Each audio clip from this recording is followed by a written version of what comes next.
7-foot cat lady minion, that's all. Go here, do this, because I said so, Misted. Go. Yes, sir. Please don't scare me again. The scolding, I can't take it. Doesn't he have to scold you? He just gives you that look. I'm just saying, Misted clearly cannot. She cannot. She cannot possibly handle disappointing the halfling. She can't do it. Well, yeah, because if you disappoint Elbrig, then you're also disappointing Samson. I can't do that, man. Samson's a lovable little man. He's all Don't snazzed particularly up, want. too. Yeah. I mean, Misted doesn't particularly want to snuggle with the dog, but still likes the dog.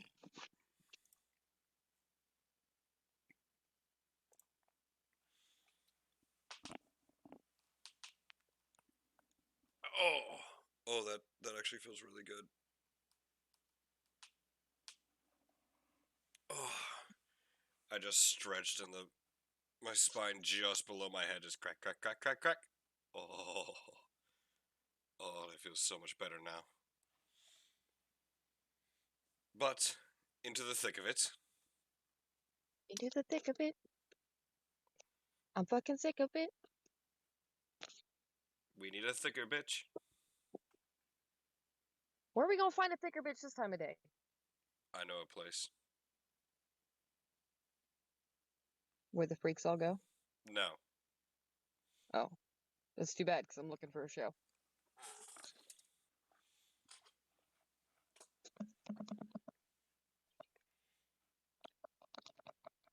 So, to recap, in the short term, you were accompanied by Devirus and Eartham departing from White Shallow, made your way all the way to Sunder Hollow, passed through Sunder Hollow on your way towards Timberfall through Stonetown Mountains Pass, where you were stopped by a stampeding horde of kobolds crossing the road, and after admiring for a time, some more admirable than others, you decided to make your way around the western end of the smaller mountain pass, where you came across a hidden path in the woods leading up the mountain. Investigating this path led you to what seems to be an abandoned observatory overgrown by vines, plants, and the like. And upon entering in, you were all allowed to investigate around for a time, where it was discovered, revealed, and understood that this is the exact location where Elbrig's first vision had taken him, overlooking 3 islands in what was a lake. And looking out over the balcony, you see 3 islands, but they're in the ocean, not in a lake.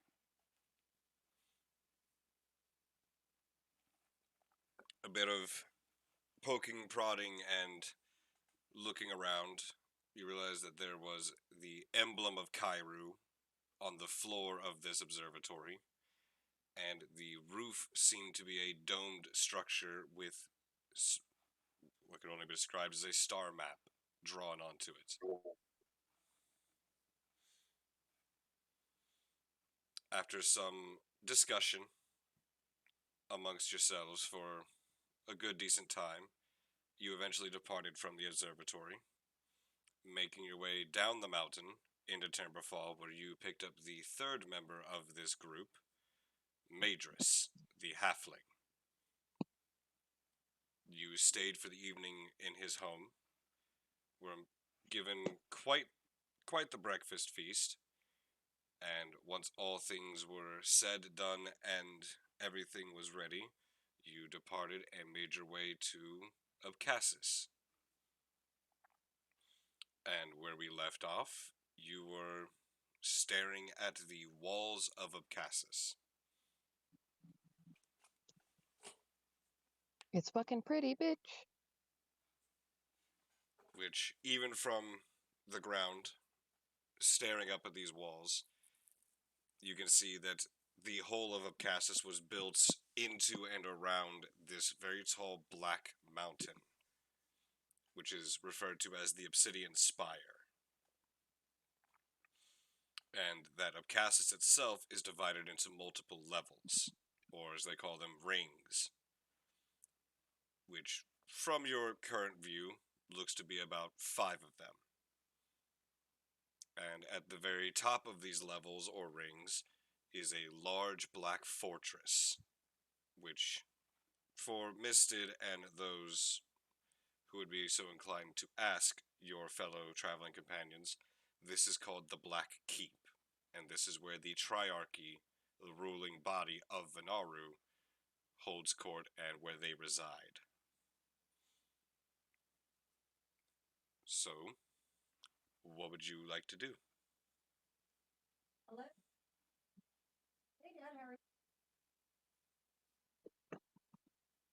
Ah, yes. Welcome back to the world of the living, my friend.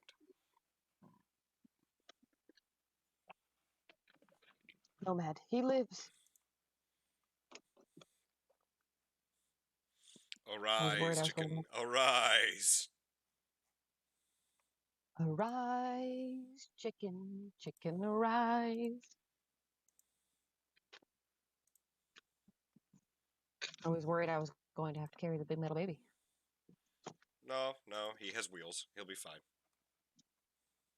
Oh, I can push him along like a cart. Okay,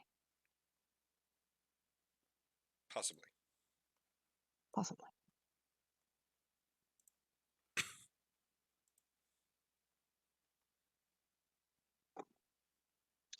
Well, Misted is pretty excited to get this ball rolling because this is the theoretical last leg of this journey, and Misted is so ready to go start exploring and poking her nose around to see what more she could possibly dig up for the next mission. So, Misted is in a great mood, is very chipper, and is charging along really fast. Okay. Elbrig. Compound.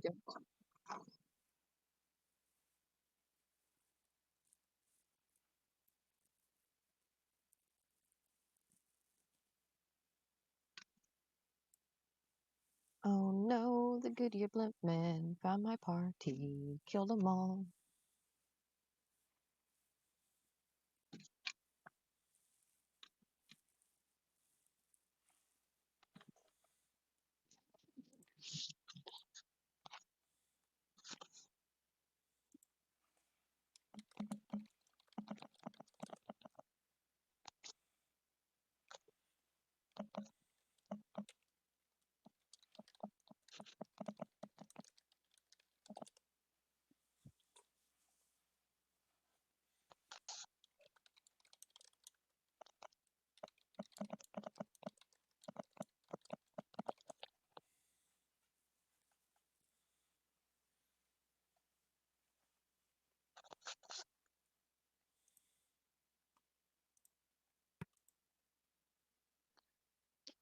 Okay, checked off return.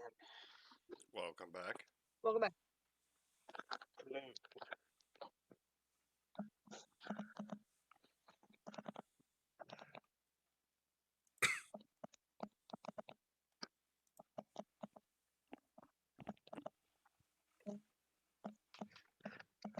Alright, so you are all proceeding towards the walls of Cassis, where you see a very, very large archway with a gate, and about 4 very heavily armed blood onyx stand guard outside the gate.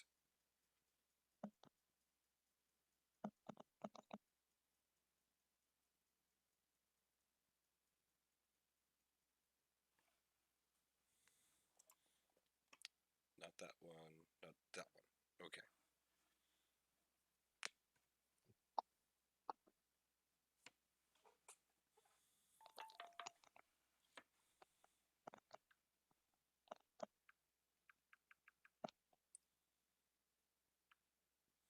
Tap, tap, tap, tap, tap. Sorry, I'm texting the store manager. All right. Oh, But following after Madris, Devirus, and Eartham, as they walk their way through this gate with you all in tow, you are met by the cacophonous sound of merchants, criers, peddlers, musicians. All walks of life seem to just be making all kinds of noise and whatever sound possible to gather whatever attention they can.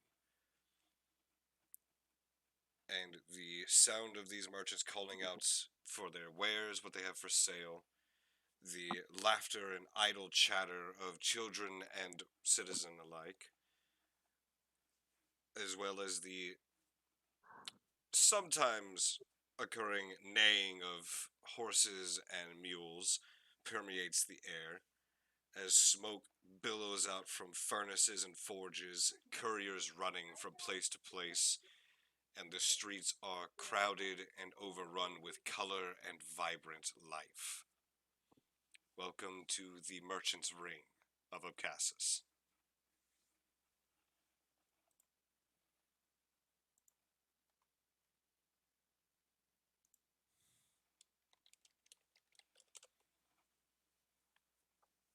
Do they have food stands? There are indeed. What do they got? What do you want? Food.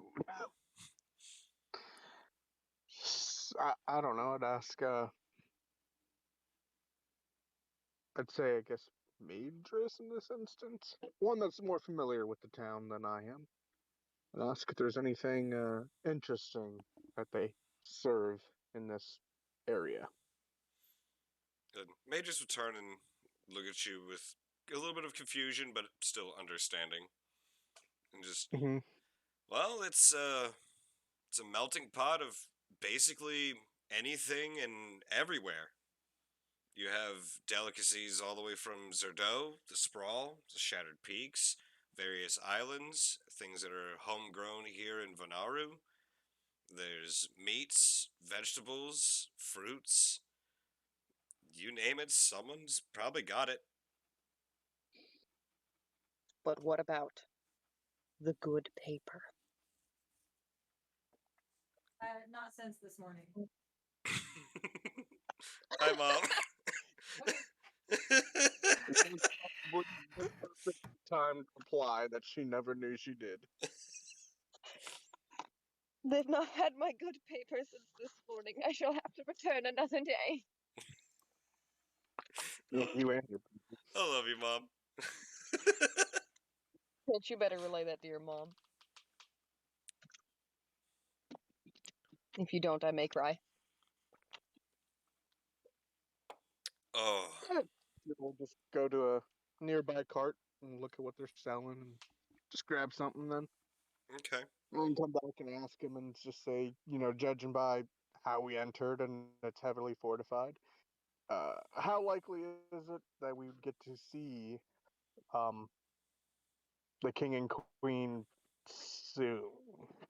Are you asking Madras? Uh, one of their traveling party people, yes. Alright. Whichever one seems the more talkative since our journey. That would definitely be Madras. I thought so. He's the halfling bard that has been Yep. since departing with your group in Timberfall has been sharing stories, legends, tales, songs, poems, and just I assume I'd ask him because he seems the more talkative of everyone. yeah. And Madras would just kind of look at you all and well, something tells me they might be expecting you. So probably not that long of a wait. Okay. The faster is definitely the better in this instance.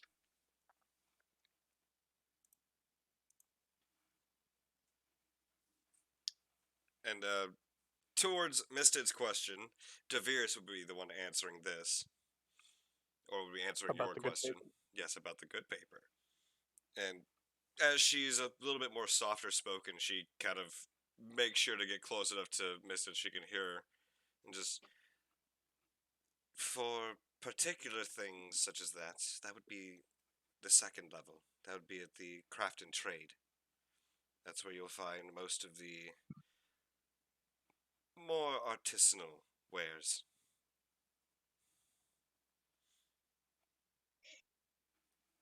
But yes, Well, as we you all, shouldn't. sorry.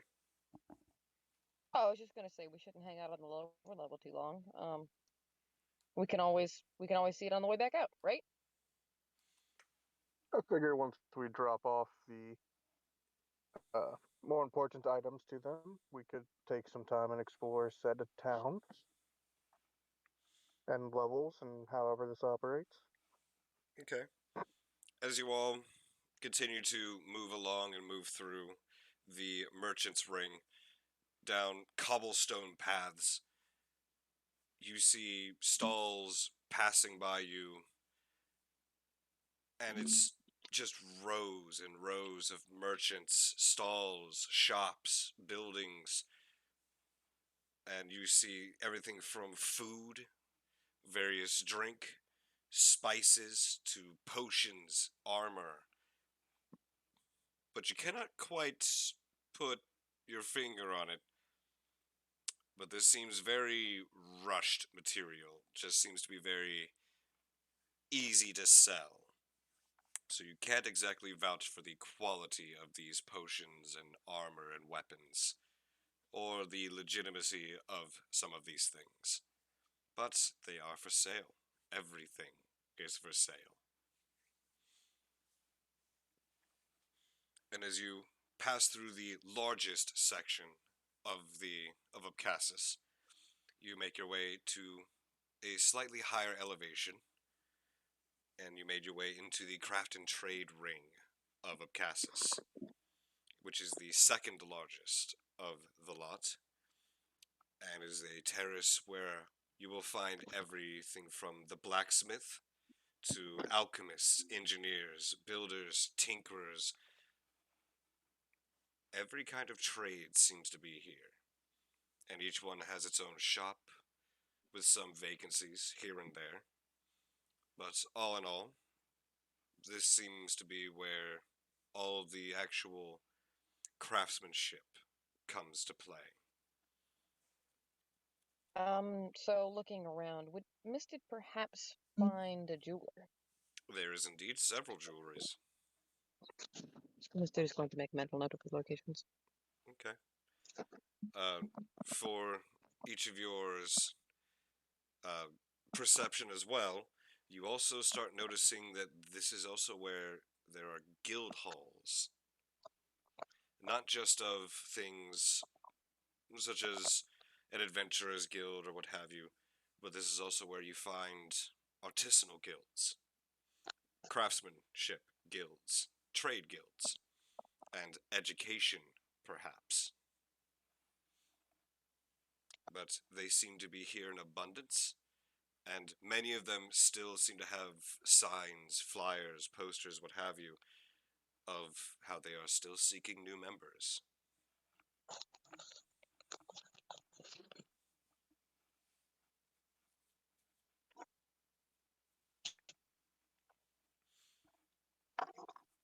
Continuing on, this one doesn't take quite as long to pass through as the Merchant's Ring. You make your way into a much quieter terrace. This one seems very much more pleasant and calm, peaceful, and relaxed. You see more individuals just casually strolling about. Trees, flowers dot the landscape and are arranged in very pleasing to the eye manners. And Madras turns to you all and say, "Well, you won't find anything for sale here, at least not for a very long time. This is the residential ring. This is where everyone comes to live." And of course, you will see children running about, some stopping and staring as you all make your way through, as it is not every day you see a halfling riding upon a large dog, a blue tiefling, a 7-foot tall tabaxi, or a big man in metal. It's quite eye catching. We are an odd looking group. Indeed. Quite a bunch of misfits. Indeed. One could call us that. Not a miss. Haha.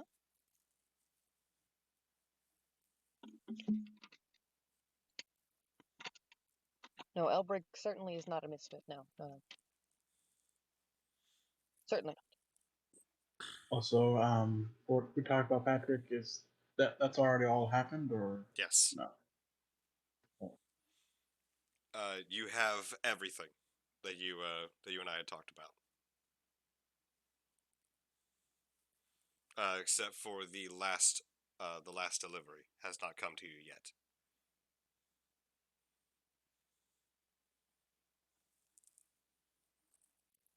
Place everything but the armor.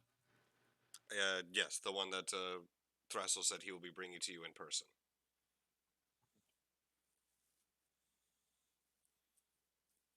Yeah, so Samson is fully decked out in his new attire, alongside with his extra portable luggage locations.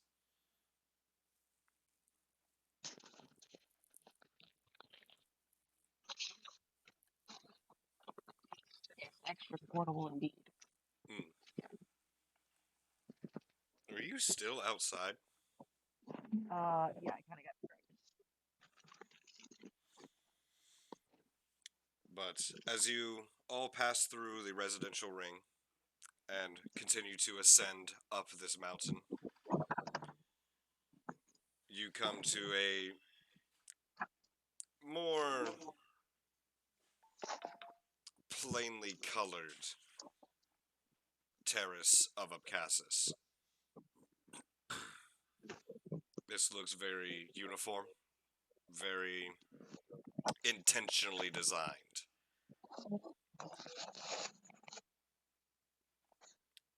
As this seems to be the military ring of Obcasus, where you see barracks as well as several different structures that look to be the law hall, for one. For another, you see one that bears the banner of the Guild of Planar Hunters. You see one that is bearing the flag of the Night Fang, and several of these Blood Onyx barracks line the streets. And everyone there is in full uniform or full armor, and seem to all be going about their business and do not seem to pay you much any mind.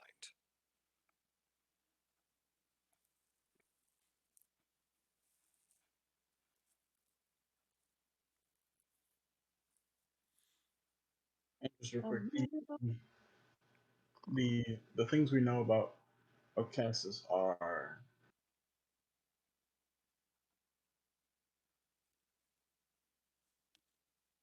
in general what we know about Obcasus. Are you asking your group? Nope, DM. Just in general, what does Elbrick know of Obcasus?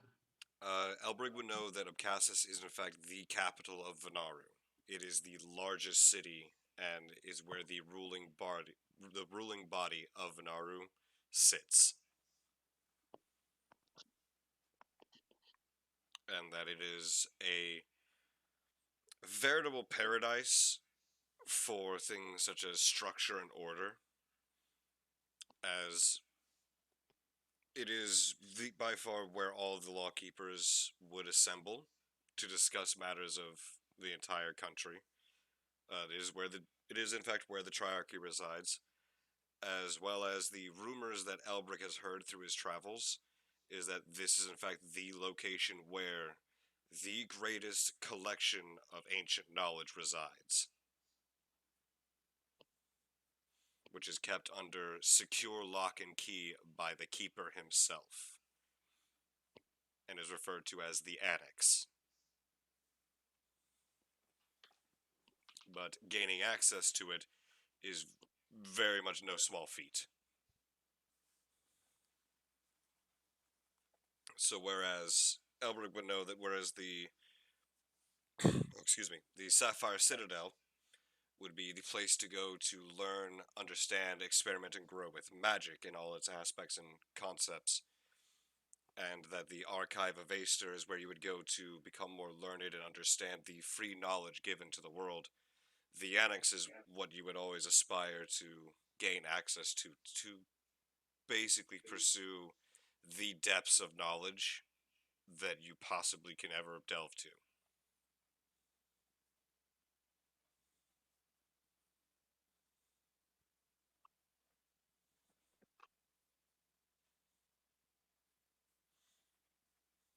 Sounds involved.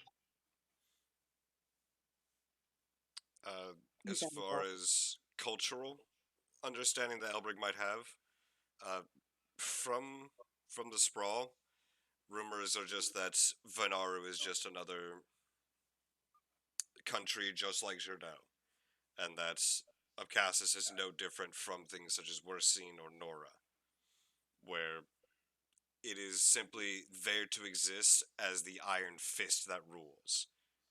That is the general cultural understanding of most other places, including Zerdo, the Shattered Peaks, and the Sprawl. But it is, in fact, a melting pot of many different cultures in many different places.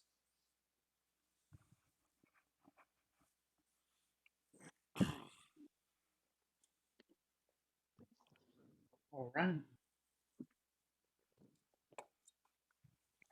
And as far, sorry, I'm trying to lubricate my throat. As far No. as historical, because I know Elbrick spent a good decent chunk of time in the archive, and Misted would have as well. Historical notes. Tyrrell would be aware of this as he's from Zerdo. Elbrick, you'd be aware of this as possibly hearsay, story, what have you. And Misted, you would know this from your time working under Sinfori, her being your direct teacher. Uh, during each one of the wars, each of the previous wars of the past, Obcasus has never fallen. The walls have never been breached. So it is a stronghold of strongholds. And they hold that to very high regard for themselves. Oh,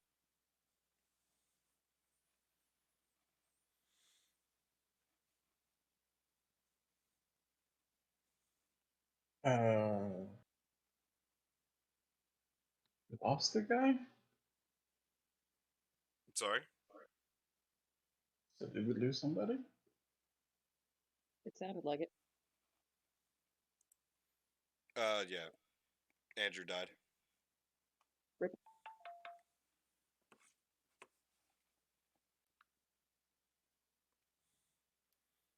So we came here to give the orbs to these guys, right? With a stellar reputation like that.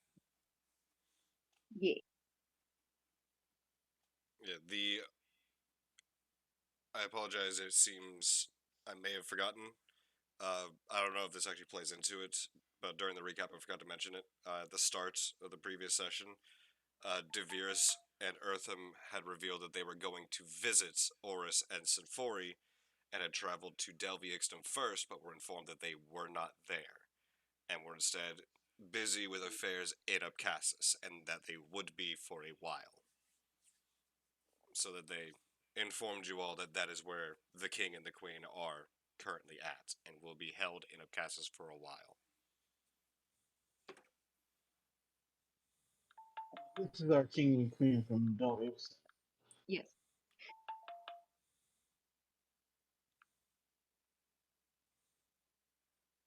So are we still giving the orbs to them, the queen and king of Delvignus, or are we giving it to the people here? We're giving it to the king and the queen. or at least we're bringing it there to decide what we're doing with them. That is the current. Now, this whether or not the orbs will remain here, we don't know yet. And looking at our little traveling group here, there is you guys look at our two newest people.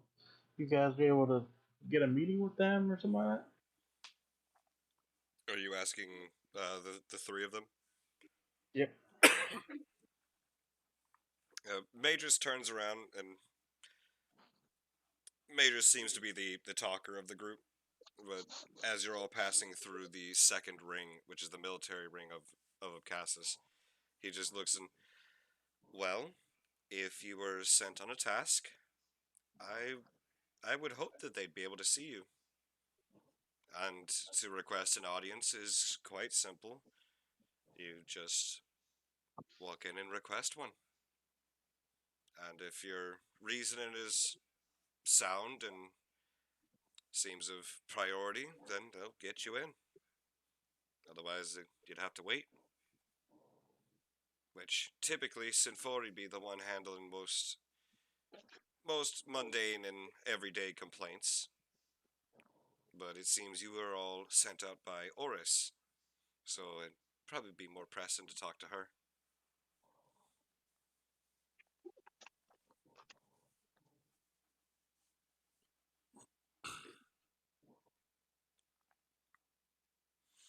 Okay. Then to Oris we go.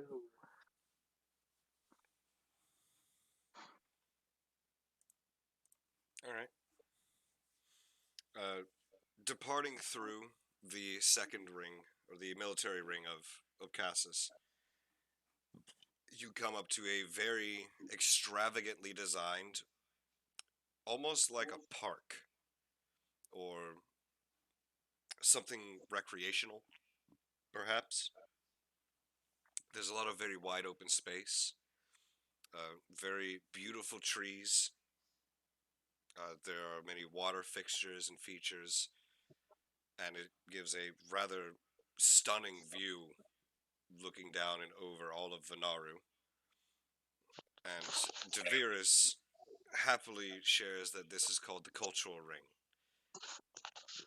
and that this is the last ring of Obcasus. And it's typically kept relatively empty, but that this is where the inhabitants of Obcasus and any visitors and guests, that they all come here to celebrate festivals and holidays, events and parties. And that's most wedding ceremonies and whatnot in Obcasus are almost always held here. And that typically, for most ceremonies and festivals, the entirety of the city is invited at all times to join in on the celebrations. And that it is very, very much an open space and is very close to the actual Black Keep. Which in some of your guys' experience seems a bit odd. That a area where such a massive gathering of people can occur is that close to the literal Capitol building. But it seems that they like to party and they party hard. They party hardy. Mm. Oh, yeah. Mm. Also, Tyrell, your food was delicious. Yes. You have no idea what it was called. You have no idea where it came from. You don't even know how Nope. much you were supposed to pay for it. Nope. It was good. I took that bitch right off the stand and walked away. Yep. I left an IOU. What was it? Just gashed it with your horn real quick. Tyrell was Yes. here. Mm. Sounds about right Now, for you. I won't say my name. It'll be some sort of moniker. Mm. The blue one cometh. Either that or he just wrote Nomad's name. He No, really if you can would. write anyone, he'd leave it on Elbrig. Yep. It's more believable. I could say the dog took it. Eh,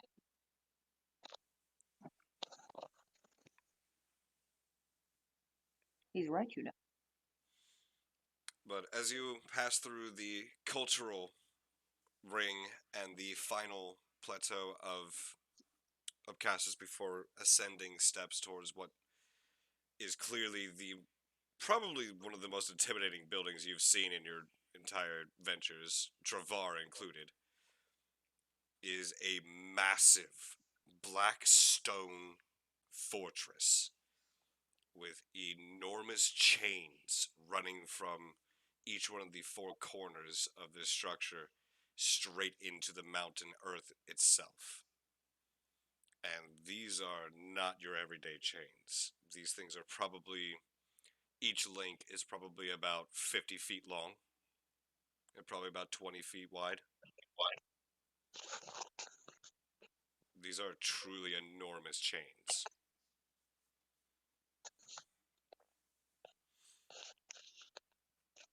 And the structure itself seems to rise up about 4 or 5 stories and has battlements with fully staffed and fully armed. You see blood onyx, and lining up the pathway directly to the main door to this fortress, you see it lined with blood onyx and night fang, just interchanged one after the other. Full armor, full weaponry, full attention. And of course, laying over top of the doorway is of course the black and red banner of Vanaru. And beginning to make your way inside, you see that there is a line of people.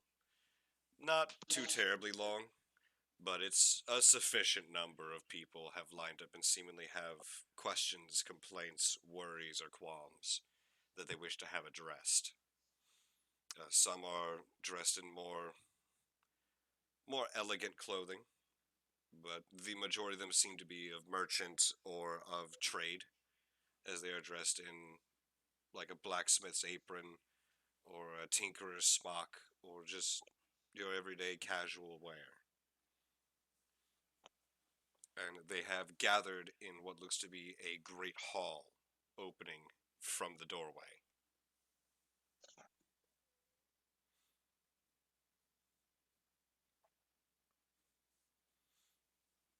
You say call, or which one?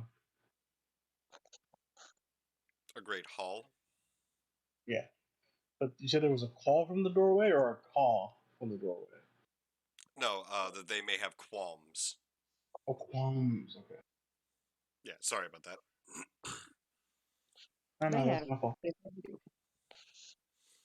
Thought there was some damn bird in the doorway going, oh. I mean, there is, it's just not making any noise. He just Say, is any Aarakocra on the line making sounds? No, there's a Kenku. Oh God. Where's he your wants to speak where's to your them. coin purse there, Tyrell? Held on to very tightly. That's Shiny as racist. mine, he did. Shiny as miney. Oh, who said I was protecting it from him? Tempest ain't here. Fucking racist. Technically, it's classist.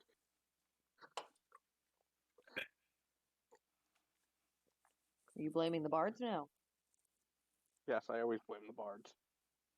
Majors takes offense to this. He This knows is what he wrong. did. Oh, he knows everything he's done. Exactly. And he's He can both take beautiful offense. sons, He but knows. And you know hardly any of it. you know not of which you speak, sir. This man has tugged the testicles of devils, Oh my. all while singing a happy little jig.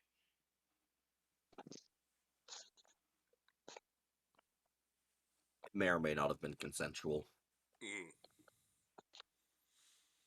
But as you all begin to make your way in, you see 2 of the Night Fang standing on either side of the door, and about 7 or 8 of the Blood Onyx are right in that doorway as well, just keeping everyone orderly, in line, and calm. And off to a side, you see an indent in the wall where it looks to be a opening for a desk and everything, and standing behind it is a gnome and what looks to be a human. And the gnome is moving about and is seemingly organizing things and tagging things with what looks to be paper. And the human looks I up have and, but one question. what's that? I have but one question.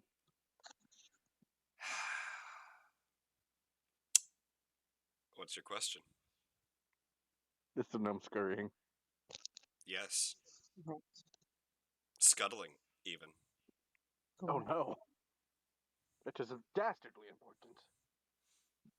Indeed. But as you all begin to make your way in, the human.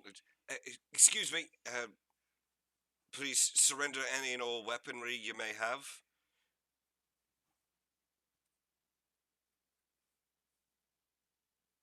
He's addressing the lot of you. Uh, Well, I guess Misted's gonna get the mace and hand it over, but then look at her paws. Like, how is she supposed to disarm the murder mittens? Tyrrell looks back at Common our, sense, that's not, you. Oh, okay. Tyrrell looks back at our people we're traveling with and just asks, "Is it customary for everyone to do this, or?" And you see the human just looking around and it, it would be preferable not to enter into royal chambers with weapons. Pretty sure that's customary everywhere. Yeah. Names, please.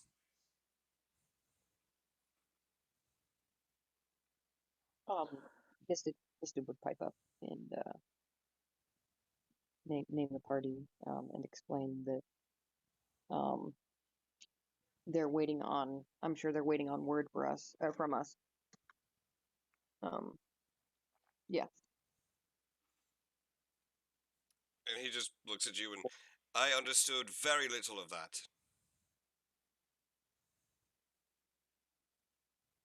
Going to sigh, face in murder mittens, and just say Misted steps, And he looks and down. then wait for them. Is that 1p or 2?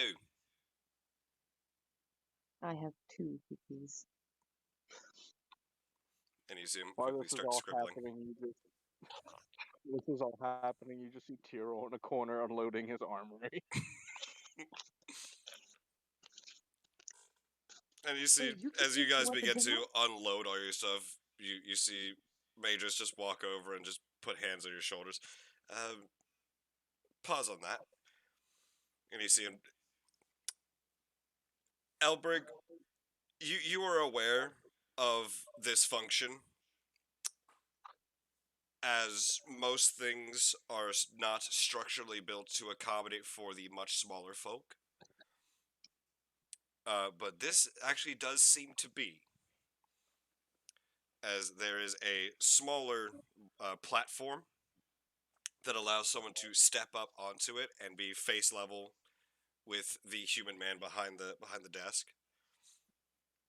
And you see him just kind of take his robe off or his cloak and just What? puts it What? on the side. And you see him look at the human and just Major's Shadow Song, accompanied by Devere's Scarlet Scale and Earthen Oathbringer. We're here to see the king and queen, and we're bringing this lot with us.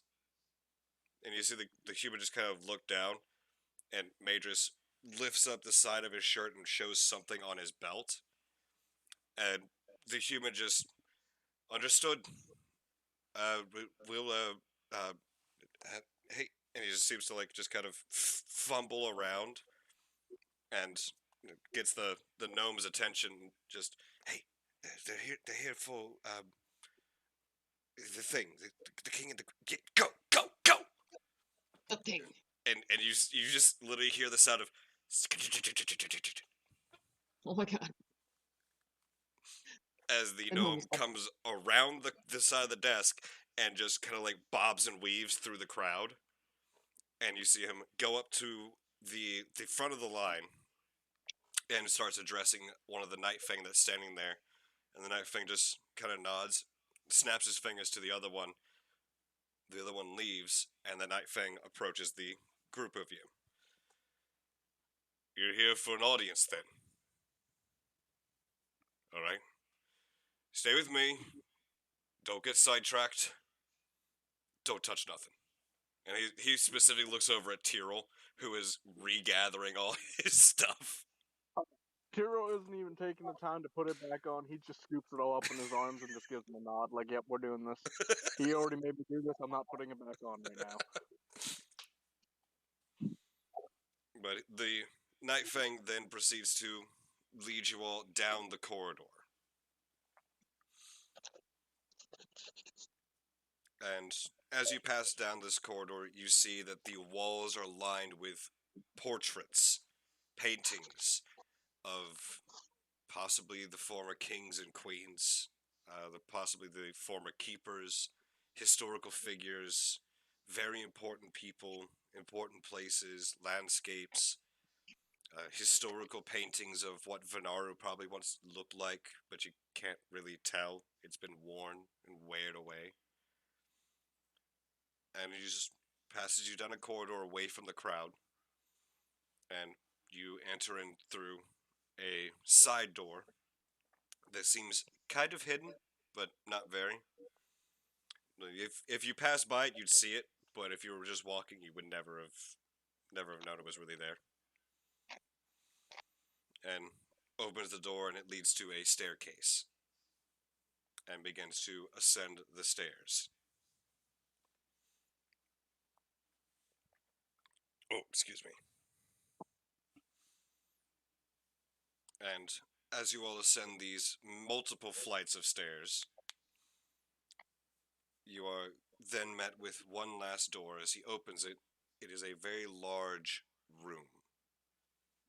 Kind of quiet, but there is the ever persistent dim crackle of fire, torches, burning, illuminating this rather vast room.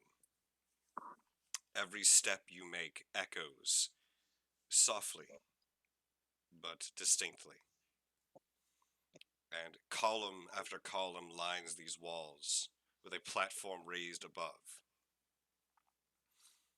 And you see him motion towards a section in the middle of this room.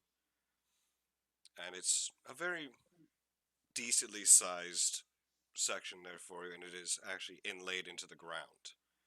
More like a very slight step down pit. And motions for you all to stand there.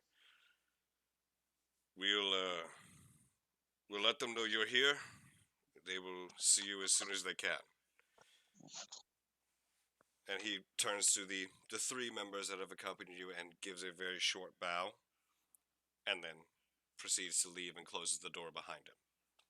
You are now in this room, and staring down the corridor, or basically a hall of a room. You see there are 3 stone chairs at the very end, accompanied by several other chairs along the side, much smaller and much lower down.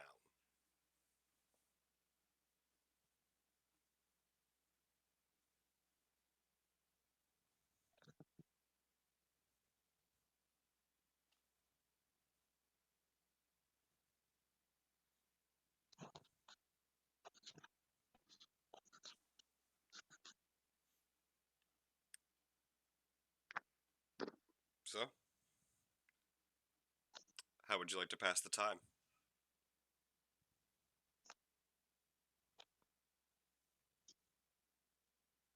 Tyrrell is going to make slight grumbly noises while he tries to put everything back on. Okay, the slight grumbly noises echo. That's fine.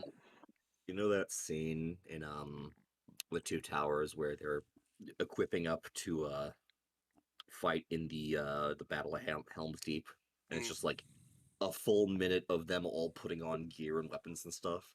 Yeah, that's essentially what it is. It's like that, but prolonged and upset. Yes. Prolonged eye contact. Prolonged eye contact. Prolonged eye contact.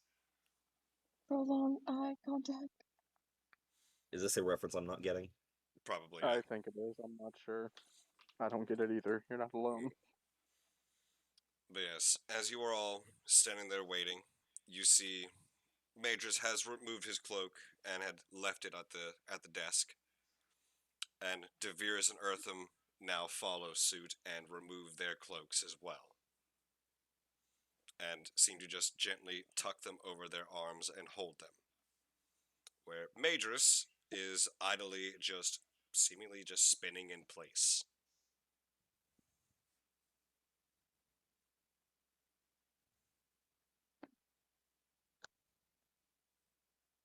Like, is he walking in a circle or is he just spinning?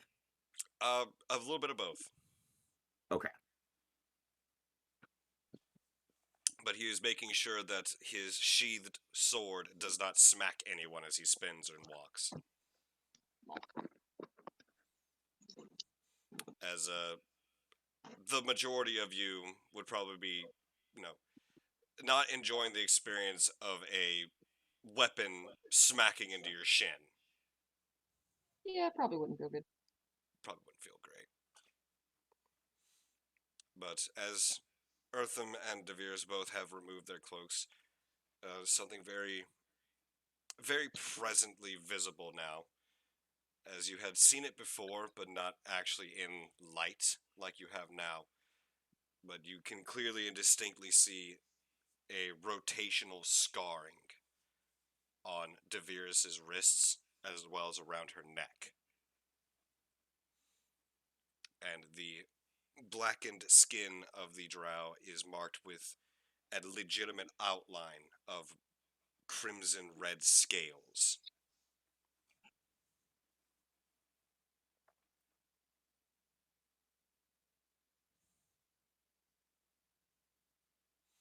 And as for Eartham, removing the cloak reveals a very heavy set of full plate armor.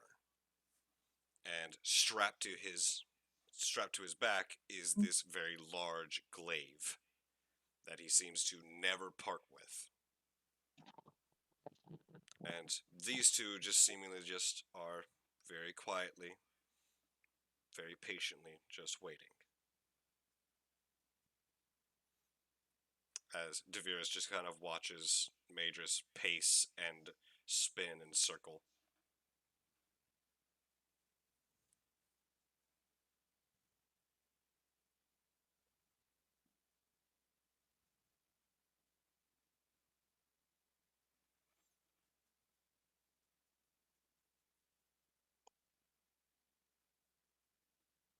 About 20, 30 minutes pass,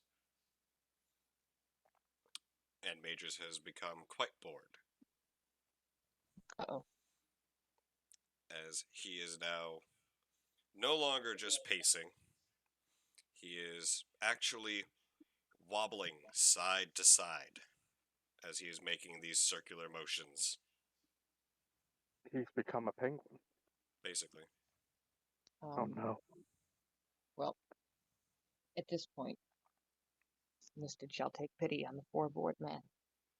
We'll take out the paper. We'll grab the quills. We'll invite him to sit down and play a game. What game would you like to play? Well, hold on. After inviting him to sit down, Misted's gonna look over and ask, "Do you want to play a game?" And again, what game would you like to play? Well, I'm gonna doodle something, and then I'm gonna hand it to you, and you're gonna doodle something, and we're just gonna keep adding on. And we're gonna see if it looks like anything like Tyrell by the time we're done. An absolute nightmare. I should be offended by this, but at the same point, that's kind of fair. I should be offended, but at the same time, kind of impressed. Honestly. But he Anyway. agrees. Okay. I'm just going to, yeah, we're going to sit there and we're going to pass the paper back and forth. Okay. Elbrick, Tyrrell, Nomad. Nomad is basically just standing and waiting there patiently. Okay. And yes, that is basically a good visual representation of Majors. What is? In memes. Oh, that was when somebody said party hard.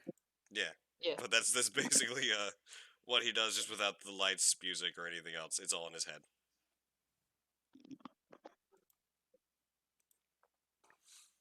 But about another 15 minutes pass, and then you hear a very echoing click, click, as doors seem to begin to open, and you hear the stepping of shoes and the click of heels Click, clack. as entering into this room with you are a bunch of people that are not Oris or Sinfori. Unfortunate. Although the lot of you recognize one of these individuals. Would be. That you recognize the individual who is now, they are all approaching these smaller or lower setting seats and are one by one taking them. You recognize one of these individuals as Lawkeeper Dimnova of Ashstone.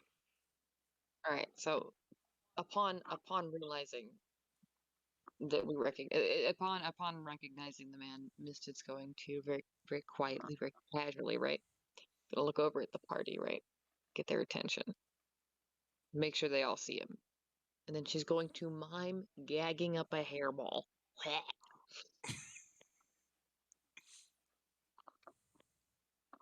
And yeah, and then return to waiting patiently.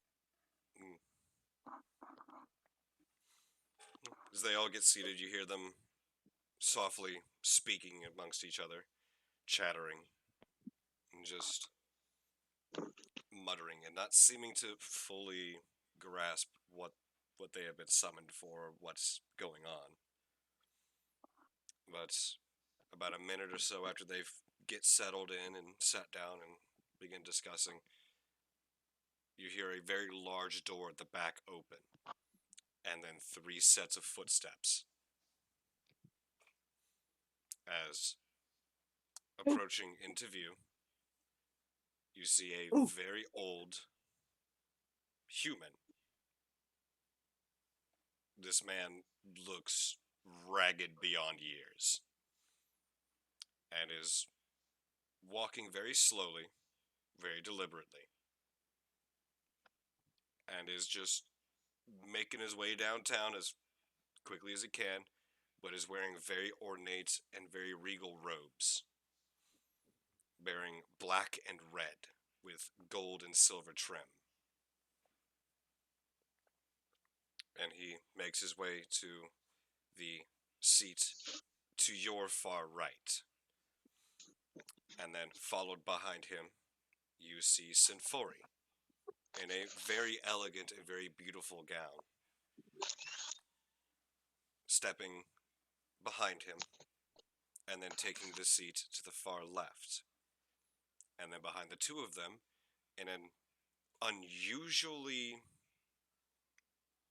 regal and ornate and beautiful gown, you see Oris, who you have never seen in a dress before, and she looks very uncomfortable in it. Tyrrell has to hide the creeping snicker that's starting to come over him. But she seems to handle it very gracefully. You just hear a Tyrrell. Just real quick, and I just cover myself and just. But you see Oris then stand to the middle seat and just kind of stands in front of it while the other two are seated, and just has her hands folded across her abdomen, As you do. and looks to the looks to the lawkeepers, and then looks to the group of you, Madris, Devirus, and Eartham included, and seemingly on almost reflex, silently, without saying a word, all three of them gather up what they were doing, stop it altogether, take 4 steps forward, and then kneel.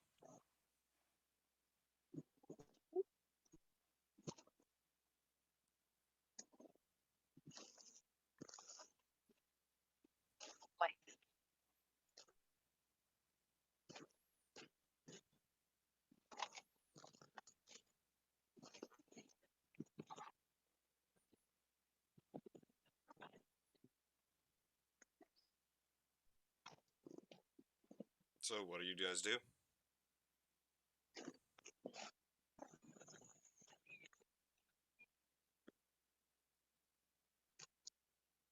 Who all went up and did this? Sorry. Madris, Eartham, and Devirus.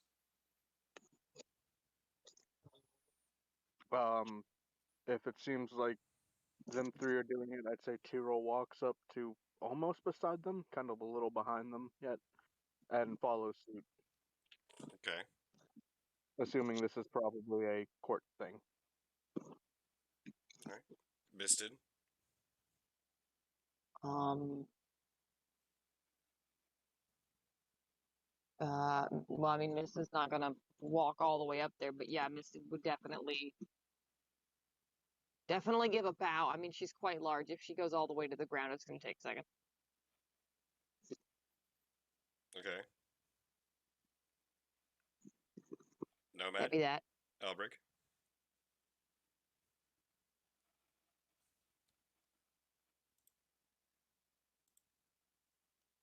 Limp.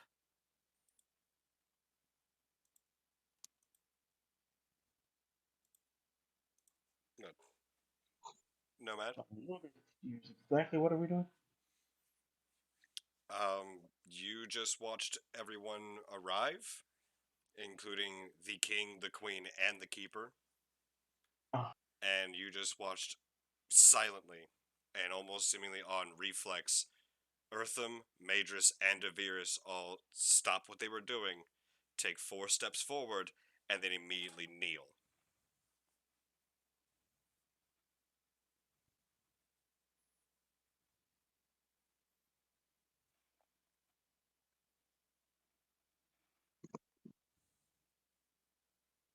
Which was then followed by Misted giving a bow, and Tyrell following suit and kneeling, Just so we're slightly clear. behind them. Just so we're clear, a really deep bow. You might want to be holding that for a while.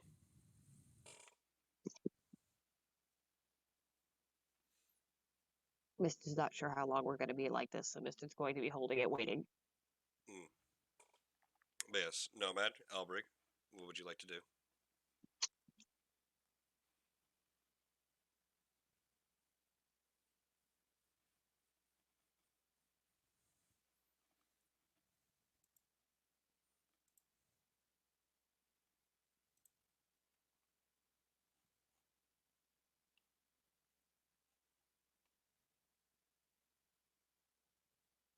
If Nomad seems to be taking a long time, Tyrol would kind of look back at him and give him like a nod. I was waiting to. Because not understand what's going on. I was waiting to see if Quinn wanted us to go first. Okay.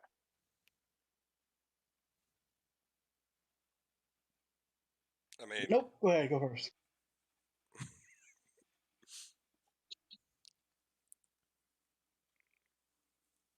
Nomad would, if Tyrell had gone up and kneeled alongside the three of them, or if Tyrell started walking towards them after they did this, then Nomad would also go stand at go walk up to about the same distance as Tyrell did and also kneel. all right. And Elberg?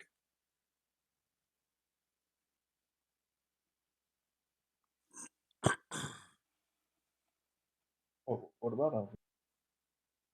Oh, I'm sorry, did you say what Elberg was doing? Nope. He's not really doing anything. He's just kind of watching everybody arrive. Well, everyone else is kneeling now, but you see Symphori just kind of look over the group and give a very short nod, and the human male, the very elderly human male, does not even seem to look your way. He seems to just kind of look past you.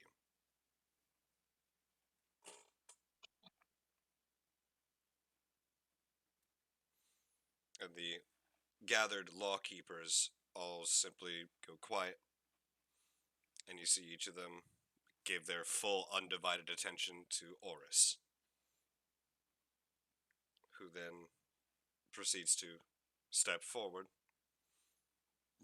and addresses the three in the front and tells them, "That's enough of that. Come on.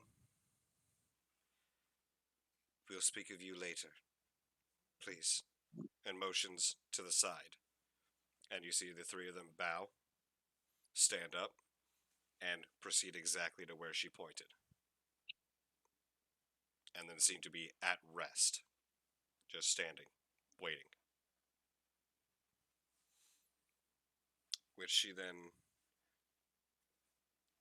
proceeds to step even further forward and is now standing between all the lawkeepers who have come and are seated.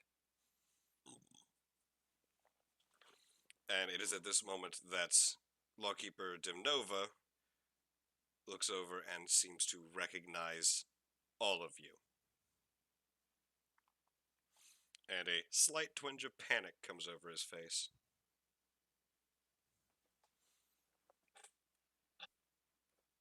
Mister is going to just absolutely grin. Just a shit-eating grin looking right at him. Yeah, but also give the classic cat wink. And you see You know, the Oris one. just comes to a full stop. And again, the hands are crossed over the abdomen. And she looks to you all. "Please, stand." No man would stand. Straighten back up. Stand. And she looks to the lawkeepers. "You have been called here for a very specific reason. This conversation is not to leave this room. Is that understood?" And you see all of them just kind of quietly nod and mumble to each other. And she motions to the four of you to move closer. Tyrrell would Goes, move up. Mm-hmm. goes the cat. Doop, doop, doop.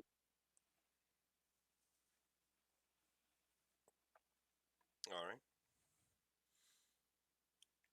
And she has you all line up in a row and just looks to the lawkeepers. "Some of you do not know these individuals. One of you does." And her eyes pan directly to Dimnova, who is just staring straight down at the floor.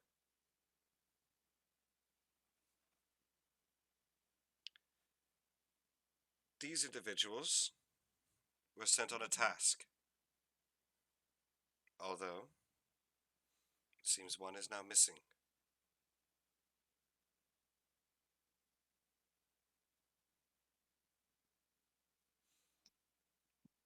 And she looks to your group.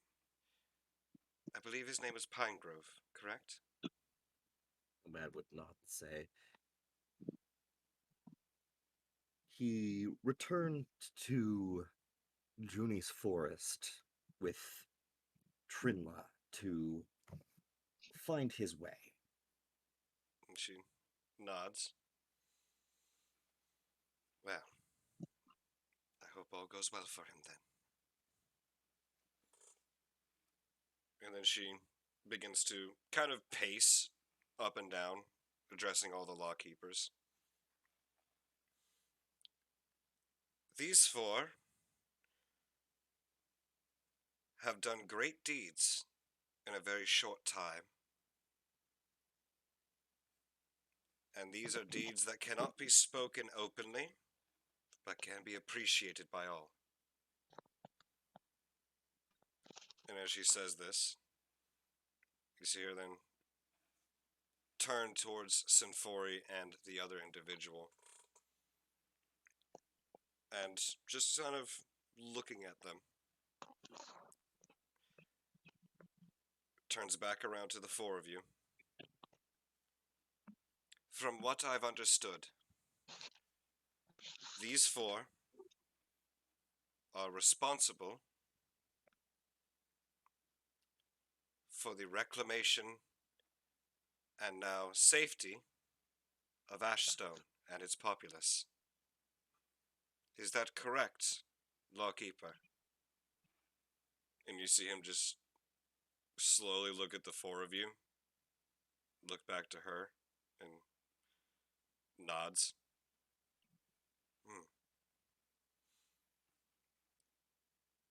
But they did not do it alone, did they?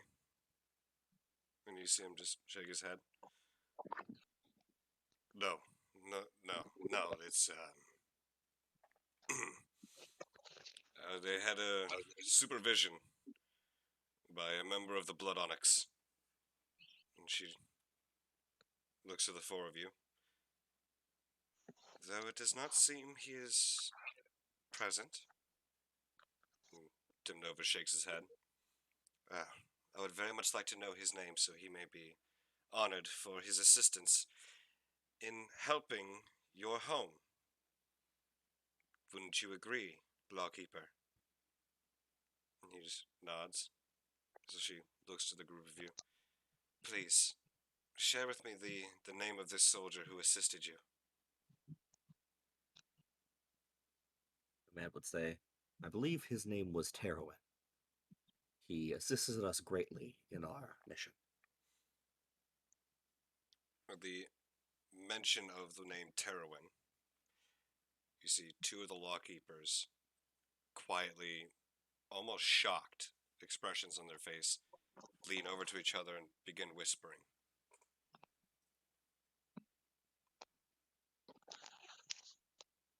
And Horus looks to them. Well, then I believe Terowin deserves our thanks, if nothing else. And she looks to the two Lawkeepers and... Lawkeepers, is there an issue? And one is a much older man. Looks to Horus and says, forgive us, Your Majesty, but they must be mistaken. There was a soldier named Terowin of the Blood Onyx. His name is Terowin Darkdraft. But he died in the previous war. There must be a mistake. Perhaps they misheard his name. And she turns to you. Could you possibly describe him for us? Thinking back on it, Nomad would say, I believe he was a half-orc with skin like burnished gold.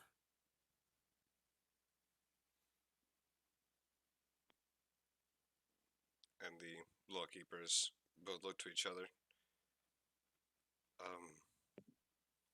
It sounds similar, Your Majesty. But Terowin Darkdraft, again, was killed in the previous war.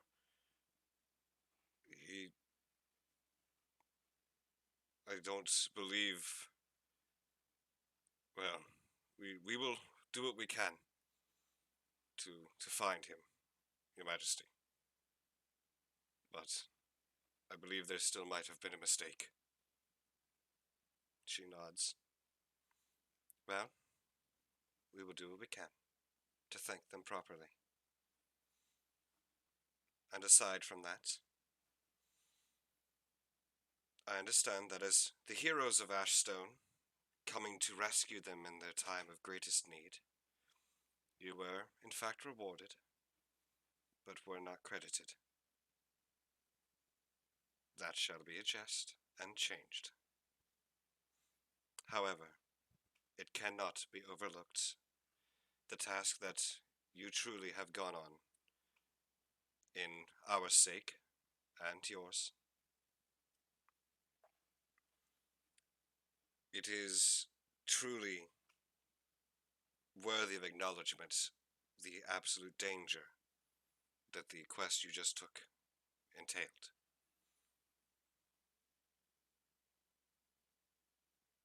So, I promised a reward, and you shall have it. And you see her look to the three of, or look to the four of you. But first, I would require confirmation. Did you find what you were looking for? Nomad would nod and say, "We have found the objects. And as to their purpose, we still are not certain, but have certain theories on what they may be used for."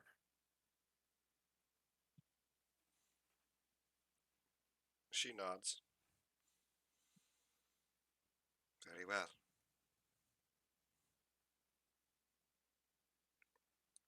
If you do not mind, please present them. Nomad would reach into his pack and pull out the one that he has, and then sort of look over at Elbrig.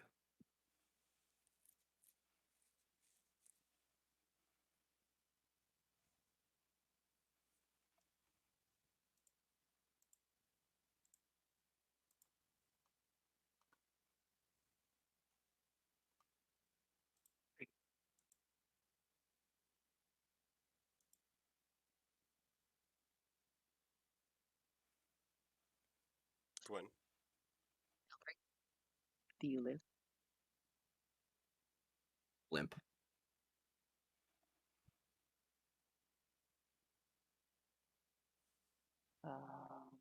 Perhaps a brief break while we wait for him to get back?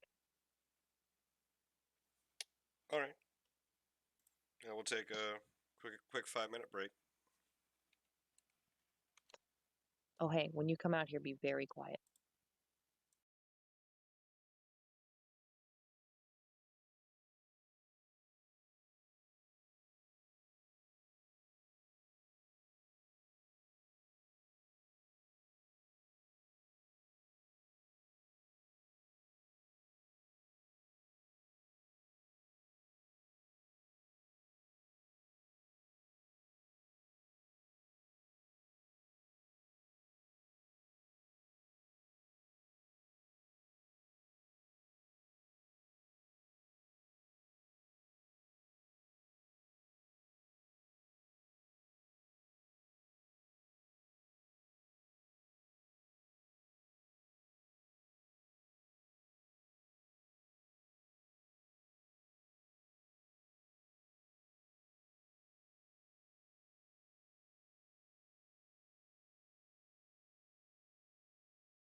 Everybody all good? He's been.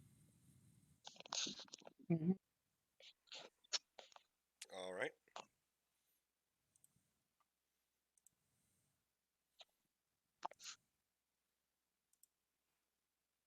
Also, I see Andrew's busy,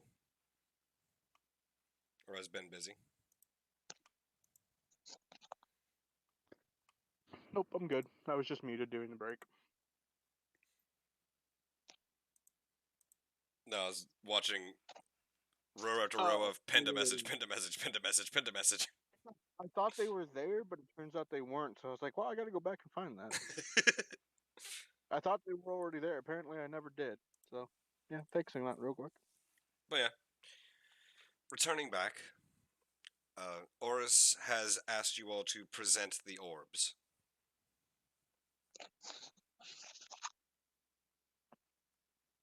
And Nomad has pulled out one, and we're waiting on Yep. Elbrug. Yeah, Elborg. take them out of my pack, out of my saddle bag. Thinking at one point, what? Taking But him out of the set. take them out. Yeah, there we go. All right. Sorry, my headset's being a little bit wonky right now. For some reason, it's putting audio through one side and then like stuttering through the other. There we go. All right. Yes, as you all present the orbs, I need you to roll a perception check for all four of you. Every,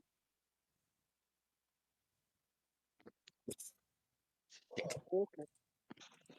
I got 11. Nomad's kind of overwhelmed Mm.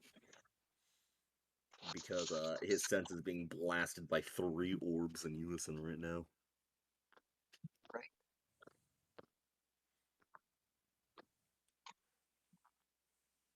you. Mista got a 15. Terrell got a 14. Okay. Mista and Tyrell still thinking about the kobolds. All right. It is time for a whisper because only Misted notices this. Oh, yes. Excellent. A DM from the DM.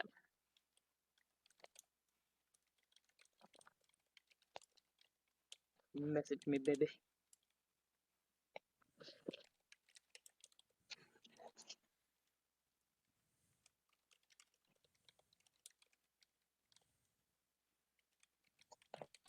Yes, the baby is back.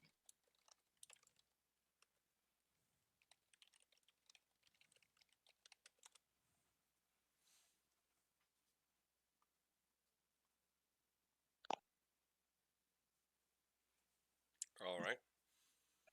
But yes, as you present these objects, the group of these law keepers seem to arise into whispers, chatter, and discussion. Confusion runs a bit rampant. As these objects are presented, and the people that are the gathering that we are presenting these to, as they've had their times to react to it, the party would just see Mr. cock her head a little bit, but not say anything. Okay.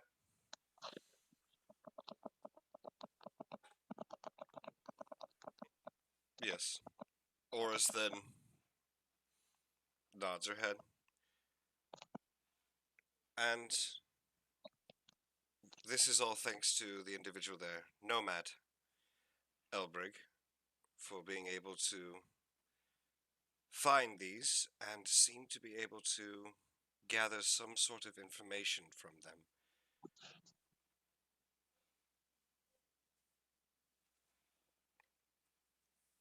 We do not know what these are, but it seems a darker, greater power seeks them. We do not know why, or for what purpose. But these 4 were dispatched to go retrieve these objects as the group of them was more uniquely suited to uncover whatever secrets they could from these objects and to retrieve them.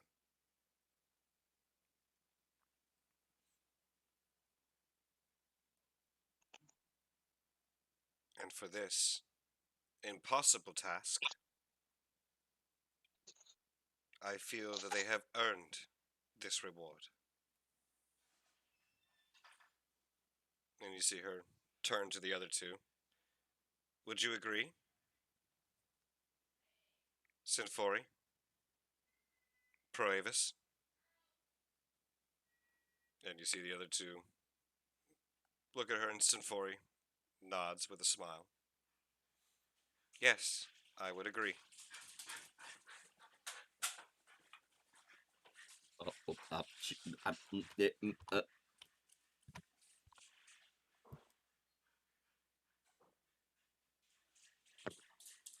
You alive? Did he just have an aneurysm? I think he just had an aneurysm. My God, he had an aneurysm. All bondulance, James Non's having a stroke. Jesus.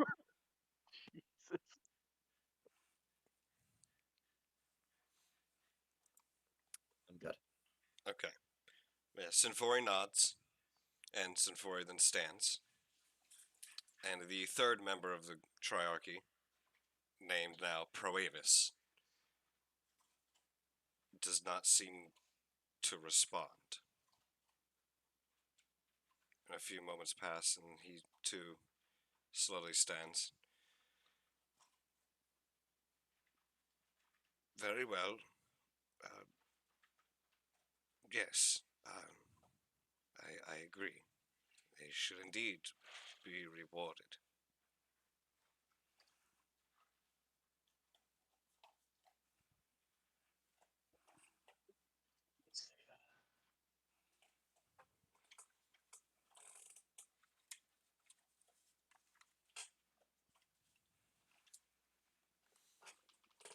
Buddy Boy here seem nervous, or is there anything off about him that I can notice?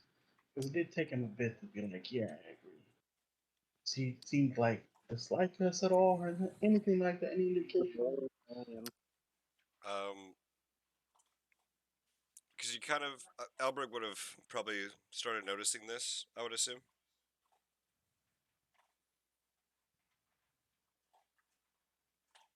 Or noticing what? Like, this would be like his thought process on it. Yes, that's what I'm asking. Okay. Go ahead and roll an insight check to try and put the pieces together. Yeah, it's a 3. He does seem a bit apprehensive, but it could be his old age. It could just be confusion, shock. It could be any number of things, but yeah, he does seem a bit apprehensive.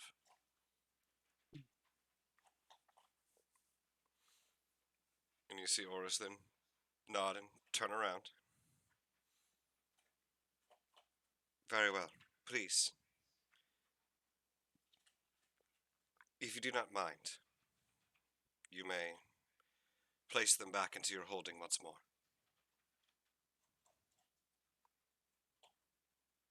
It's seriously, we're not giving these things to them.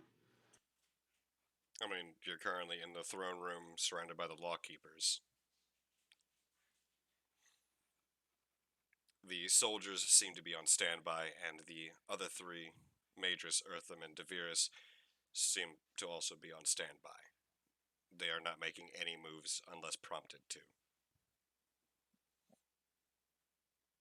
Your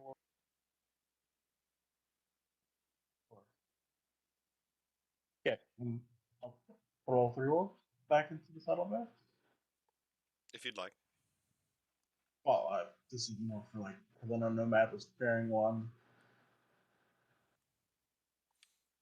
Alright, you would ask him to put them all into the saddlebags? Yeah, I will. Oh. Okay. Yeah, we'll just carry all 3 in saddlebags. For the best overall. Alright. Nomad, do you agree?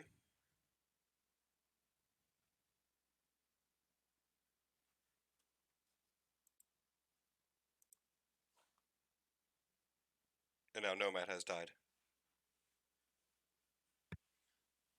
Was muted. Sorry about that. Nomad agrees. All right. So all three of those orbs go into your new saddlebags that are attached to Samson. Nomad would make sure that each orb goes in a separate bag, though. Yeah. All right. Easy enough.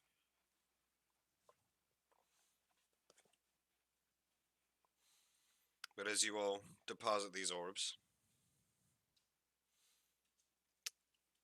and you turn your attention back to Oris, you see her motion towards the door, and just gives a small little waving gesture as one of the Night Fang nods and opens the door. And then you hear the sound of shuffling feet coming from the doorway into the throne room.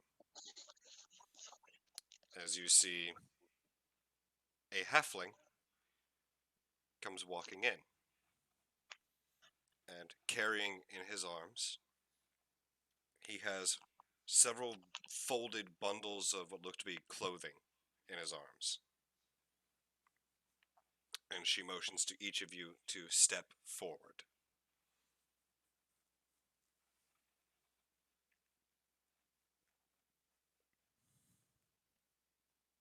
Tyrrell would step forward. Misted would also step forward. All right. Samson and Albrecht step forward.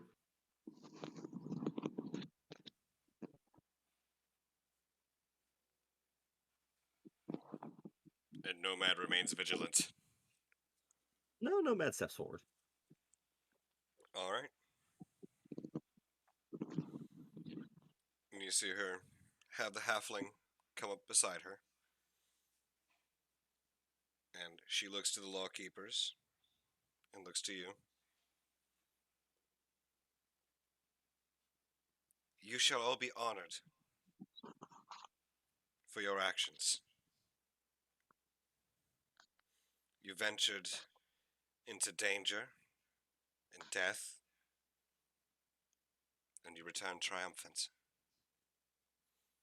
for a task that it seems no one but you could accomplish. And for that we are eternally grateful.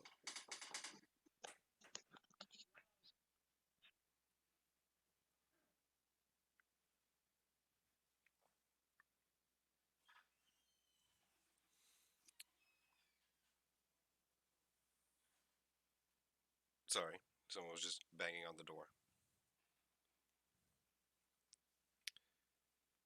She states that you will be honored for your actions. As she looks to each of you, she begins to speak. Elbrig and Samson of Far Fathoms, please. And she reaches over and takes one of these clothing objects from the halfling that has walked up and steps over to you all. Or steps before Samson and Elbrig. And you see now that these are black sashes with a red emblem depicting the emblem of Venaru on it. And she drapes one around Elbrig and another around Samson, and gives a very small bow, and then steps backwards. Tyrrell of Orbix, and she grabs another, and steps forward to Tyrrell, and drapes one around him. It is the same, stating, Misted Steps of Stone Talon, and doesn't even have to really reach, but drapes one around Misted. And last but not least, Nomad the Wanderer, and drapes this sash around Nomad.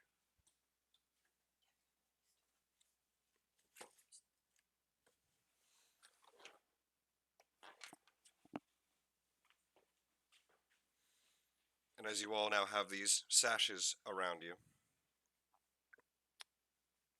she steps back, and you see the halfling turn to her, give a very deep bow, and shuffles off out the door again.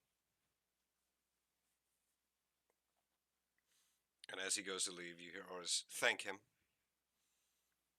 and then turns back to you all. Your honor has been bestowed. These sashes mark you, each, as members of the Order of the Annex. It is the least I can do for all the help you have given us. And you see each of the lawkeepers just kind of turn and look at each other, a bit wide-eyed and a bit shocked.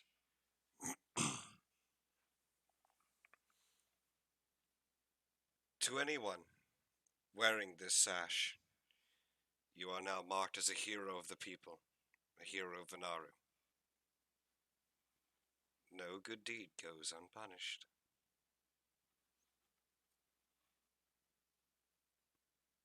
However, you will find no such punishment here. Only thanks. I believe you will find the merchants of Venaru a bit more accommodating to you. And the people of Venaru shall greet you with ever more friendliness and kindness.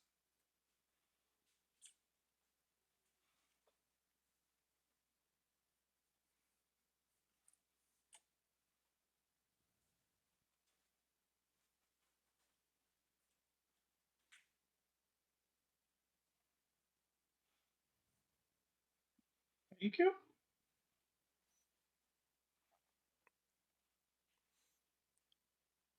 She then bows and steps back. And in her stead, Sinfori steps up.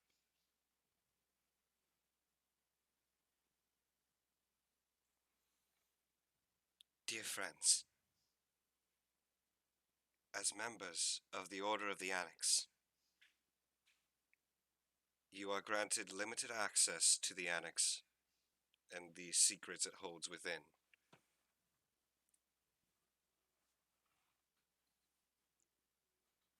Take it with our thanks, and you are also offered accommodations here in the Black Keep for as long as you wish, whenever you wish.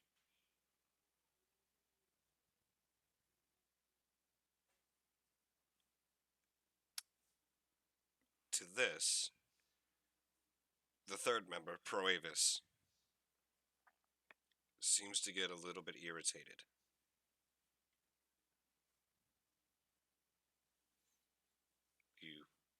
You can't be serious.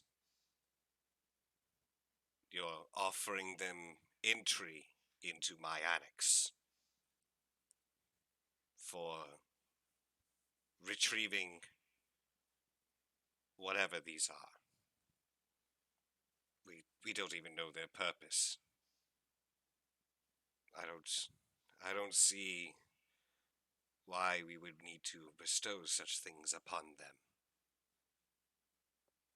Perhaps we should discuss this a bit more. And come back in due time. To which Oris just looks at Proavis. I believe I have spoken. As have Symphori. There's nothing else to discuss, Proavis. And Proavis seems to get very agitated but very quiet.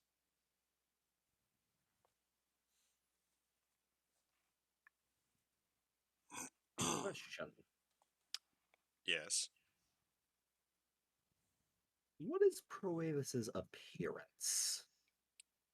He appears to be a older human. Rather old. Very wrinkled, very weathered. Not hunched, but seems to take his time moving, and wears very regal and ornate robes.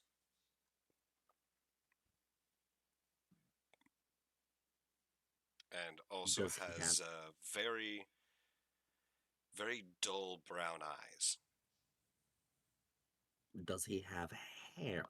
No. Is there any mark on his forehead? From what you can see, does not appear to be. Okay.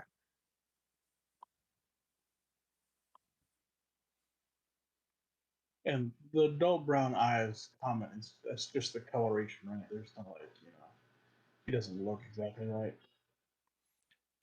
It looks like the eyes of someone who is perpetually tired, perpetually Yeah, as well. just run ragged. Okay. One, okay. They're not as bright as someone who has been well rested, well fed, energetic, youthful. Does that transfer to his attire? Is it like ruffled or stained or anything like that? Or is it just his facial expression and body language? It just seems to be his body language that he seems to be conveying a sense of age and weariness. Apparently wants to keep my ass out of the annex.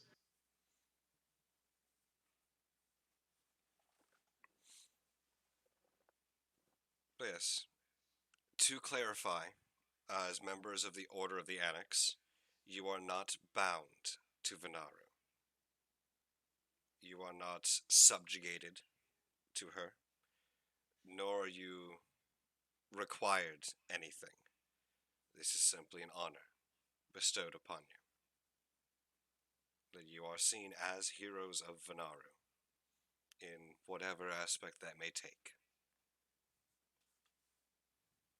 This is Oris clarifying, by the way. Mm-hmm. And she nods to the rest of you. Now, please, I thank you. You may retire to these guest quarters we have prepared for you. And, should you wish it, you are permitted access to the annex, limited access though it may be. The limits shall be agreed upon by us. Proavis, is that not correct? And you see him just mumble something and then nod. You will not be turned away. This is our thanks. But aside from just our thanks, I did promise you a monetary reward as well. You will find that in your quarters, prepared for each of you.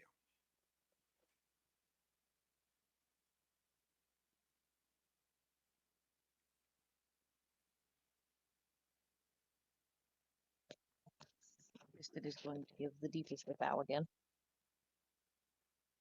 Okay. And with this, all three of them return to their chairs. All sit down. And Sinfori gives a very warm and actually quite proud smile to Misted before taking her seat. Most excellent, my dude. And with this, you see Oris gesture towards the door, and Six Night Fang proceed to step into the room and flank the four of you.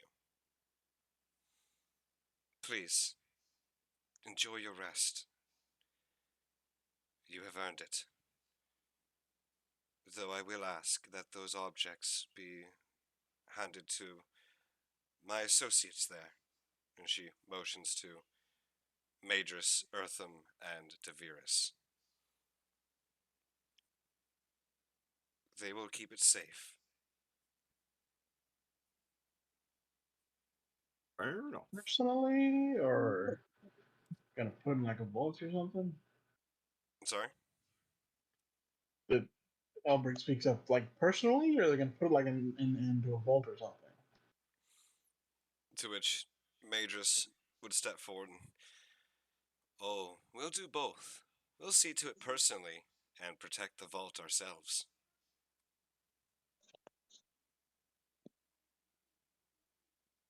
That makes it feel better. Any objections as I look at the rest of the party? The silence. That's it. Does Misted Nomad. object? Nay. She does not object? Okay. Let's move right over Yeah, and when Elbrig looks at Nomad, Nomad would just give a silent nod of it's fine. Alright. Tyrrell? Tyrrell would just turn to Elbrig and tell him that we were planning on handing him over anyway, so there's no risk in it.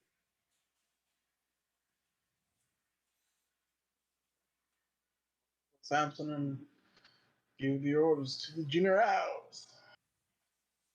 Alright. And also, as I get close to the generals, like, hey, is you guys is vault whatever lined with lead? Is what language?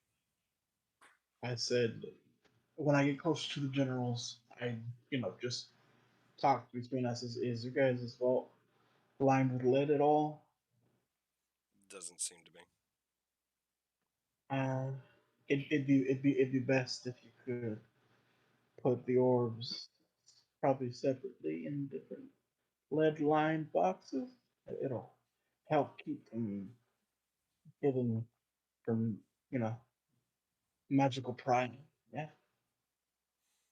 Madras nods. I will assure you the entire room is lined that way. I mean, that's what I was asking, but it's okay. Sure, it'll work. I understand your concerns. I had the same ones.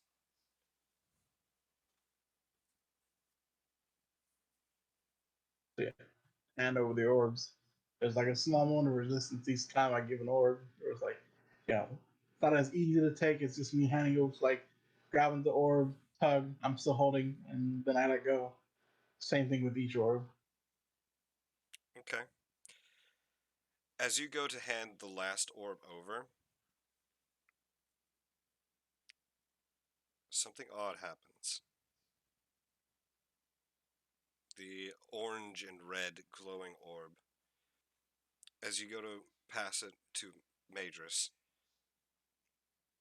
you feel it pull slightly in your hand.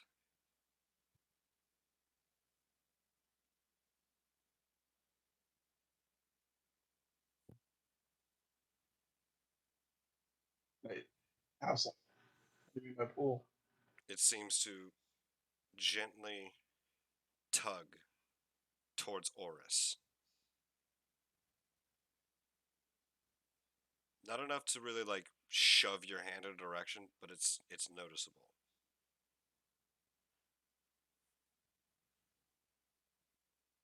And I'm sorry, can you remember? Oris is The king.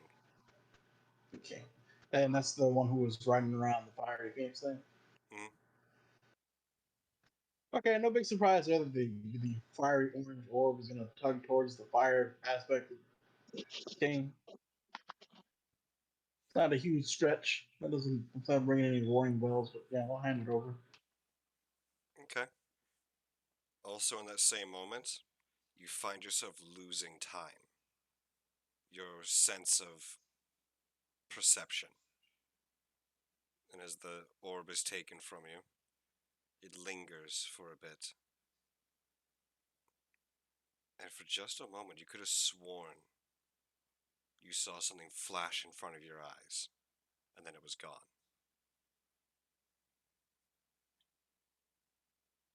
And then you become perceptive again, aware again. No one seems to have noticed anything. Hmm. Small furrowing of the brow, but then shake it off and move back towards the party. You do notice that your back has gotten a little bit itchy, though. These are not good signs. As soon as I get back to the party, I will whisper. I have a very bad feeling right now. I don't know what it's coming from, but the hairs on the back of my neck are standing up. Um, upon hearing Albrecht whisper that, Misted's radar ears will begin to spin. Well, you don't hear anything. Tyrrell, Yes. it whispers something to you in this moment. The red and orange orb? No, Oh. the thing you're carrying. Oh.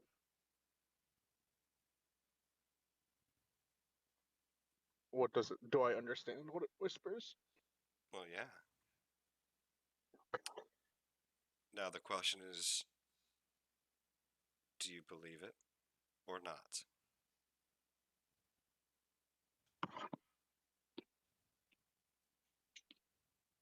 I guess it depends on what it's whispering. It whispers, 2 for $3 cross sandwich at Burger King. It whispers on the metal man when he's not paying attention. No, that's next week. That's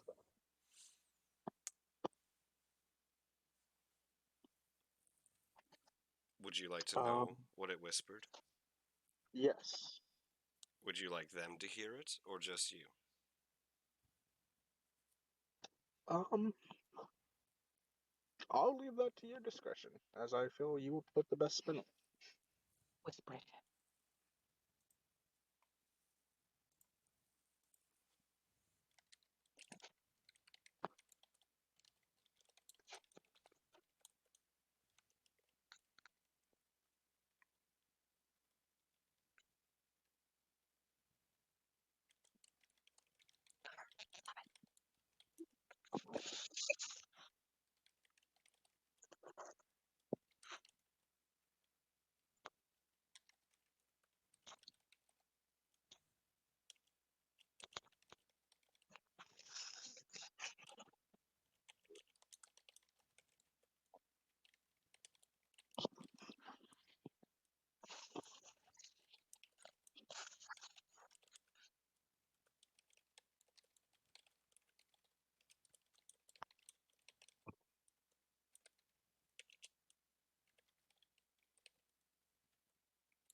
There you go.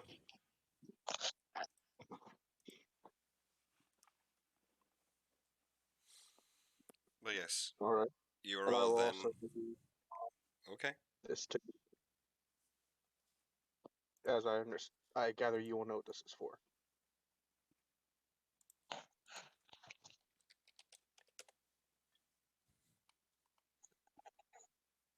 There you go.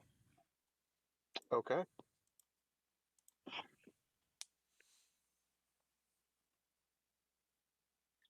But with all that said and done, the lawkeepers stand up and begin to applaud the four of you as you are all escorted out of the throne room, one by one. And you are all taken through the keep, off to a wing on the westernmost side, and you are led into a room, a very, very large room, with dividers between each of the corners, splitting this room into 4 sections. And you find very comfortable, very extravagant beds, a large wardrobe, as well as a large chest at the foot of each of your beds. And inside each of these chests is a collection of gold, where each of you now has 225 additional gold.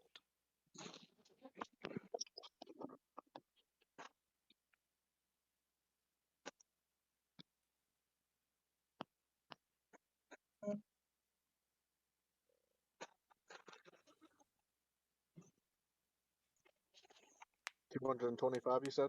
225. All right.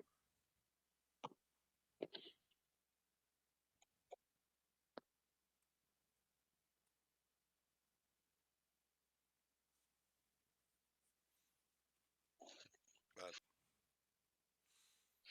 this is your room, all for all four of you. Even Samson has his own bed.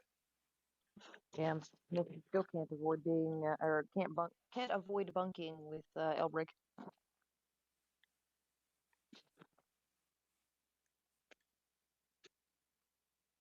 But yeah, Samson has his own bed, which is next to one of the other ones.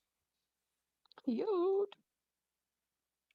And in the far side of the room, there's a door, which, investigating and entering through it, leads to a, once again, divided and large bathroom, equipped with bathtubs, as well as the means to polish and clean any of your gear, and repair if needed. And divided into the corner is a sealed off lavatory with a door leading in. Upon seeing the bathroom and the tub, Misted begins to weep. Tubs. Misted begins to weep.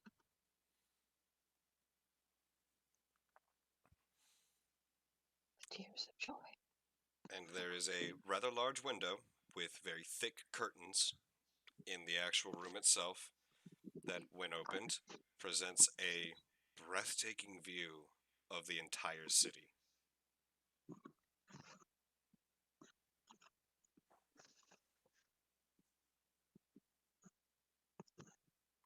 So, what would you all like to do?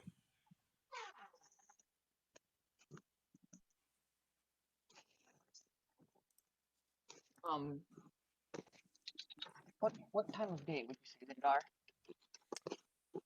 Currently, Yeah.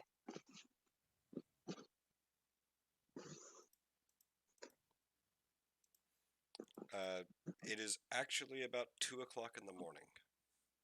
2 o'clock in the morning. Jesus Christ. Mm-hmm. In that case, Misted is going to meander her fluffy little rear over to her little. She's going to assume that this bed belongs to her, and she's just going to fucking fall in it. Okay. I dare you to tell me that it's not mine. Fight the cat. You won't.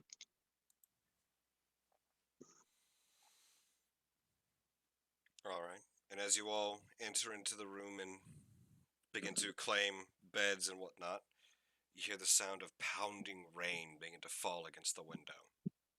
Hold on.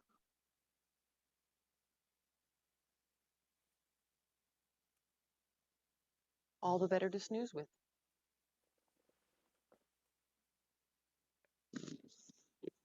You know, rain is good catnap weather. So, is there anything Heavy is rain. heavy?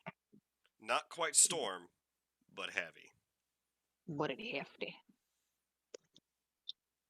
No man's going to sit on whichever bed is not taken. And keep an. I was about to say keep an ear out, but that doesn't really work, does it? Mm. If it gets any heavier, he's just going to be ready for it. Ready for what? You know exactly what I mean, you sick fuck. It's just rain. You're literally almost at the peak of a mountain, right by the ocean. No chances. Okay. So, is there anything else you guys would like to address this evening? Well, morning.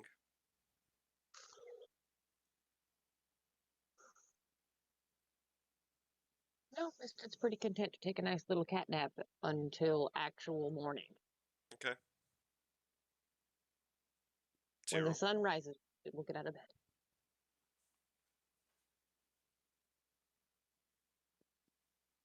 anything for you, Tyrell?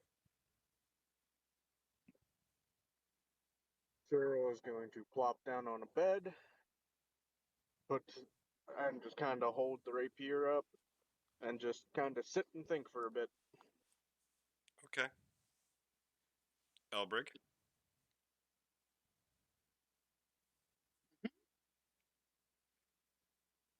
Anything for you?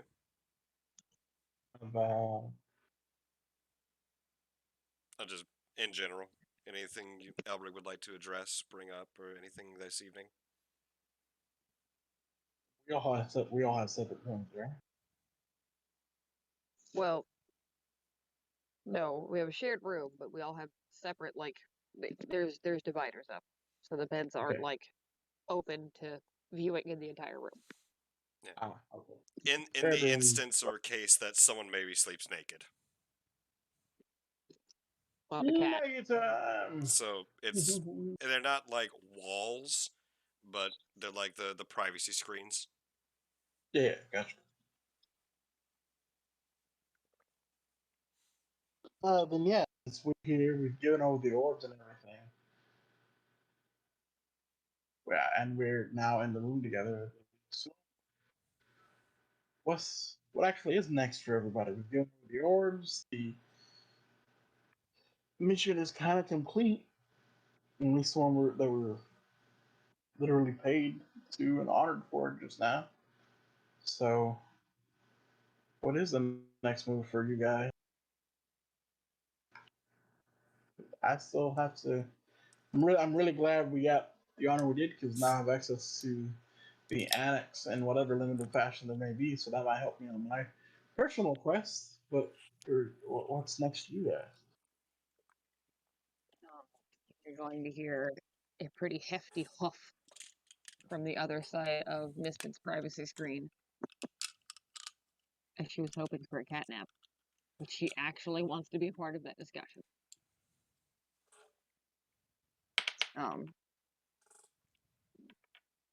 And Misted will scoot back around her screen. So that way she can see Elbrick. Well, I agree with you on one thing. Access to the annex is definitely a major plus. Because I was really kind of hoping to keep this history train rolling. Provided we don't have any urgent business we have to attend to, I was hoping that you would all accompany me. Where? Um, Quinn, I don't know if you remember. This is out of character tangent. I don't know if you remember, but Misted has been bringing it up very frequently that she wants to go find the lost continent. There's been a pretty frequent while we were aboard the ship on the way back. Misted specifically asked you guys, "Do you want to go with?" Right. And I was like, well, depends on what happens with the orbs. You're good. I didn't know if you remembered that, so that's why I was saying I out of did character. not. It is important that you told me I did not. Yeah. But Misted has brought it up quite a few times. But most recently on the ship on the way back, Misted asked the entire party. And you guys didn't really give me a yay or a nay. Mine was dependent upon what actually happens with the orbs. So now that we know that we're actually just giving them over. So back in character, as you say that, Albert would be. Well, I mean, when it comes to finding a lost continent, like you want there, instead, you want to find it just because it is lost, or is there something that pulls you towards that? Like, is there a specific part of the lost continent that you want to find, or just Is this just like exploration in general for history's sake? Misted's gonna just deadpan a little bit. Look down at her feet, and then look back up.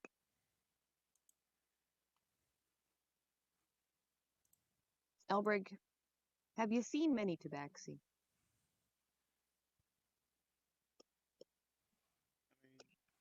Oh, not really. You're one of the few, very We, few. we're not from this continent. Not native anyway, not originally.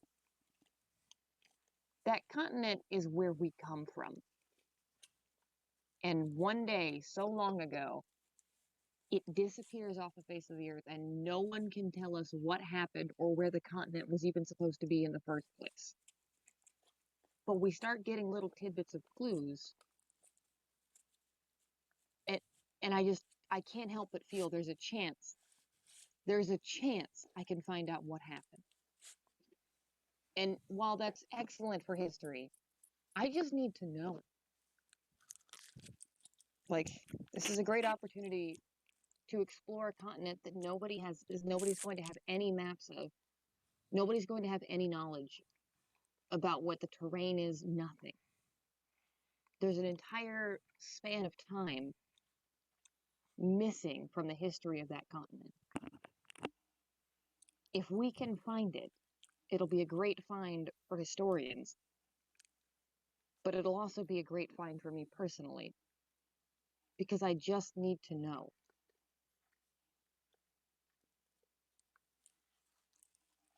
Like, I can't help but feel like this is going to be something bigger.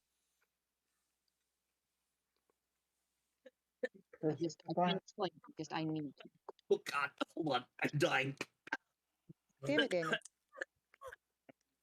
be honest, it's again the last. You've explained it. You say you don't know how to. You just need to, but you've explained it quite well. So that's perfectly fine. That's why I was asking. But yeah, I mean, as long as we spend some time here and I can ask my questions at the annex after that, I'm I'm open to gonna go with you to try and find a lost continent and more taxis, I guess. Misted's going to put her little paws together and fidget for a moment, um, and agree that she also needs some personal downtime. Um, as she's got errands she would like to run since we're in a major city. And there's craftsmanship I can get here that I might not be able to get anywhere else.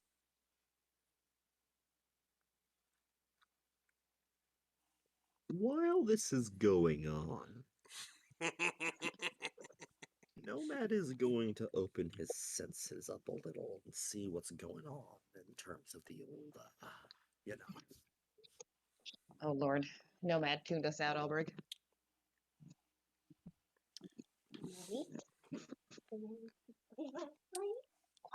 I knew you were going to do that. Yeah. And I will say, I've been meaning to do that since before you sent me that thing. Mm-hmm.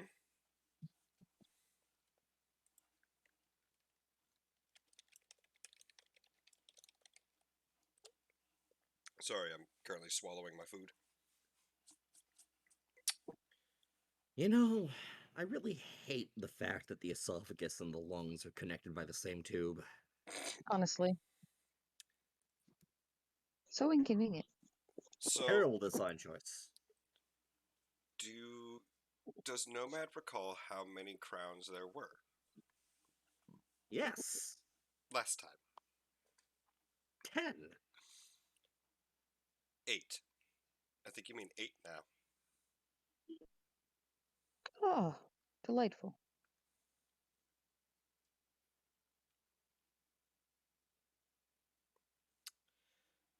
Nomad, Yes. You experience something you have never experienced before when doing this. The feeling of being watched.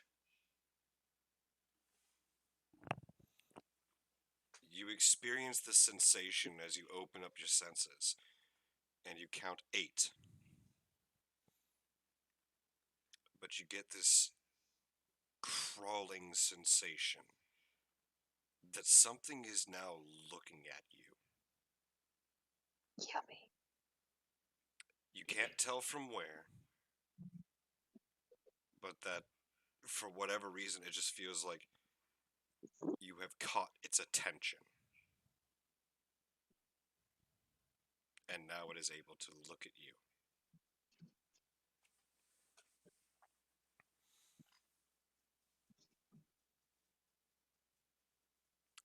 As well as a voice echoing into your head. Uh-oh. It is very rude to try and peek under the veil. I suggest you not do that anymore. Busted.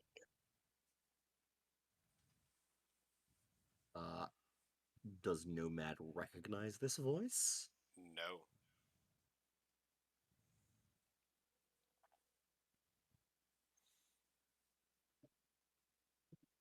Does it seem as if he would be able to respond? You can try. Constantly try, my boy.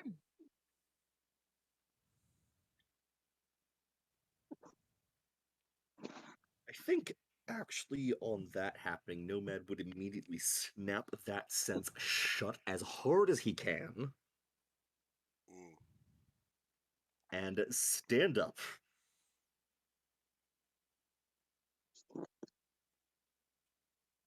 And just sort of look around at the others, presumably in the middle of this conversation that Misted and Elbic were having.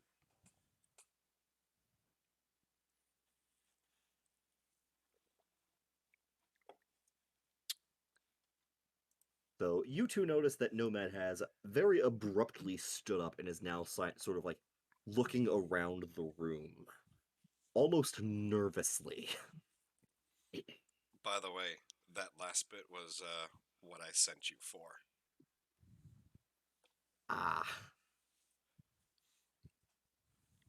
Just so you're aware.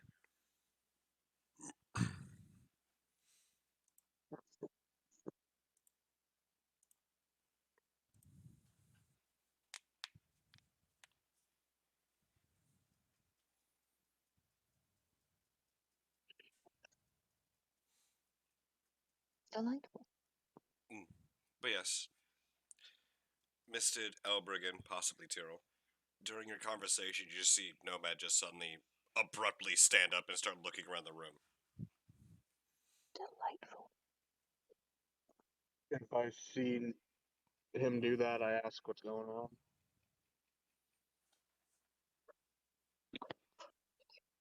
Nomad would kind of stop and look at Tyrrell. And he's doing that Nomad thing where he's trying to think of what to say. And I think after a minute he would just say, 8, Tyrrell.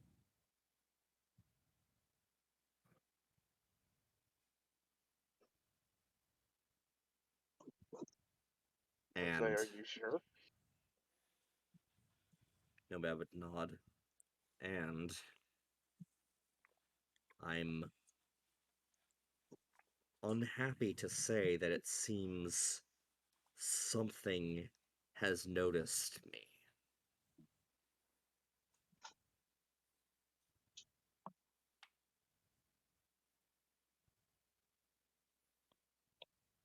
Noticed how? I've never experienced this, but when I tried to feel just now, Along the usual senses, it certainly felt as if I was being watched. And somebody or something addressed me.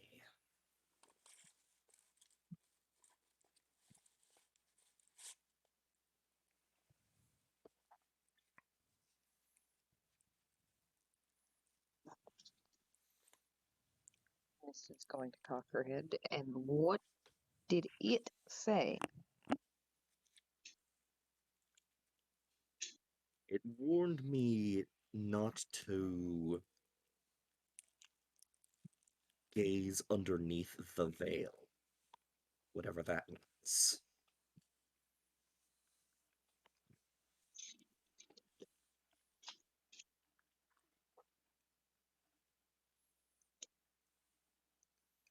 Um, question, Mr. DM man. Hmm? As Misted is a bit of a history buff and thus would have read quite a lot about the crowns. More specifically, obviously, she would have been focusing on Aster, but would have at least read over generic information to be known about the crowns. Would Misted recognize that phrasing at all? Would it No. mean something important? I'm sorry, if you answered me, I didn't hear it. Make an insight check. Okay. One moment, my screen timed out. Mm. And for anyone else that would like to attempt to discern this, you can also feel free to roll an insight check as well.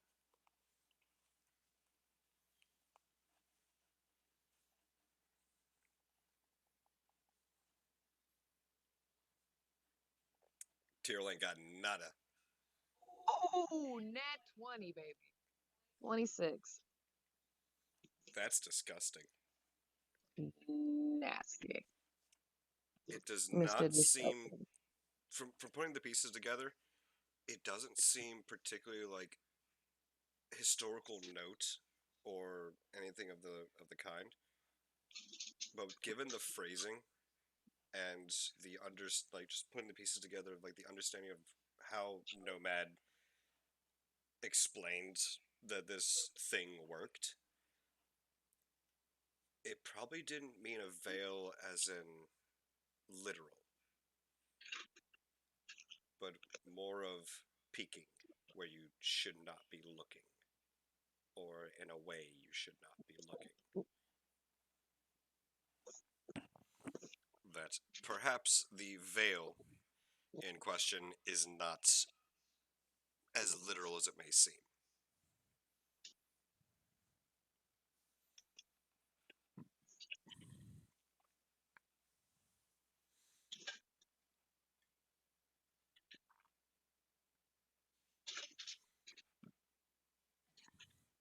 But that with Misted having some understanding of social interaction, understands that that phrase could also mean something like peeking under the skirt.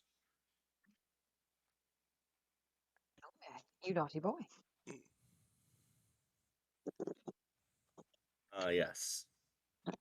We finally learned that Nomad has been peeking under the skirt of the universe this entire time. Basically. Honestly. It's wearing black panties, Ooh. Are they and they lace? are very upset panties.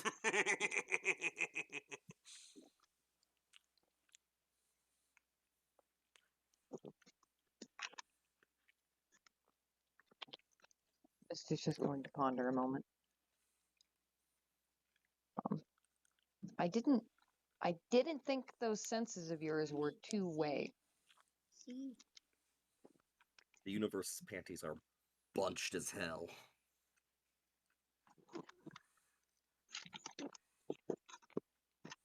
But my question is, do you think it's always been two-way? As in when you're looking, you can be looked at. Nomad would kind of ponder for a second and say, I've never experienced this specific thing before. I was aware that it was likely that the crowns were in some fashion capable of sensing me due to my nature, but I've never felt anything like this. It was as if I was being observed directly.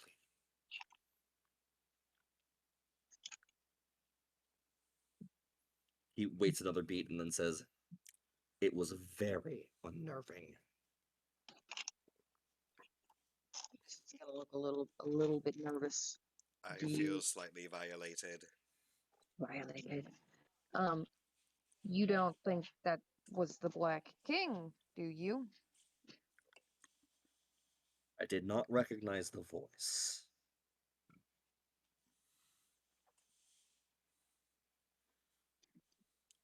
Mist's going to take a moment and then look really fucking scared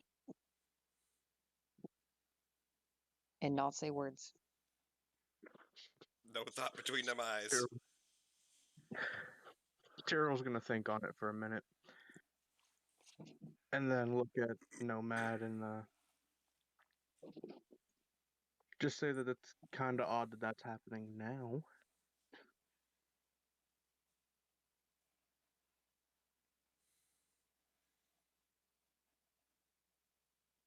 Nomad would nod and ponder this.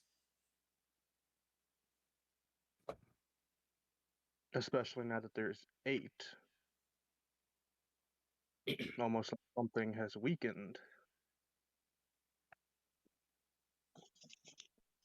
Or perhaps I simply was fortunate to not be noticed until now. This is fair. And on this note, Tyrell will think and just kind of address everyone for a minute and tell them and just kind of ask a pointed question. Say, did anything seem off in that meeting?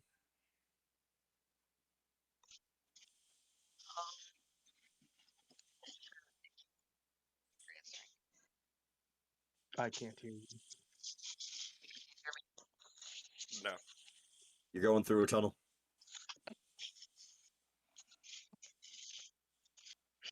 She's on the interior of the blimp.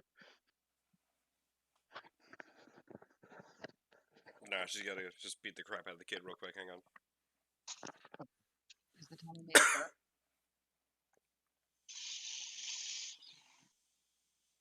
Am I returned? Yes. Toddler needs to stop messing with whatever he's messing with, but yeah. That's not what. So, That's not what caused the thing. Discord just hates me.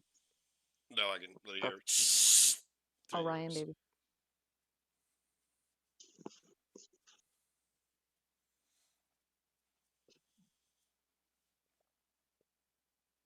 But yeah.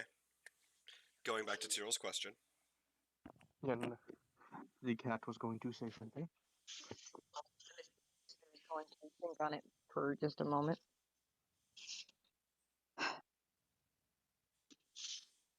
I'm sorry. I'm gonna pop my head out the door because he's not gonna stop playing with that bicycle. Mistet's going to think on it a moment. And she's going to describe one of the law keepers.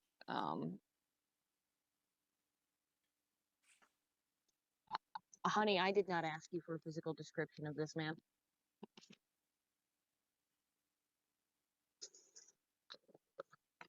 Patrick. Patrick. Guys, I'm afraid the Sin Bird might be dead. Well, now We need to take like a 5-minute break before you we might continue. want to get up and go check to see whether or not half of the house is missing after a direct blimp impact. I'm sorry about that. Do we need to take a 5-minute break real quick? If you would like to, sure. It'll give I Was it me. a blimp? know time. Yeah, I had to go tell child eat, not play. Oh, yes, I see. But yeah, we'll take a quick 5-minute break, come back, and then we'll finish it up. All right. All right. Yep.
Everyone alive?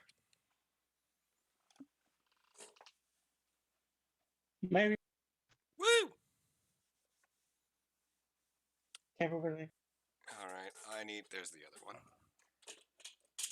You need what now?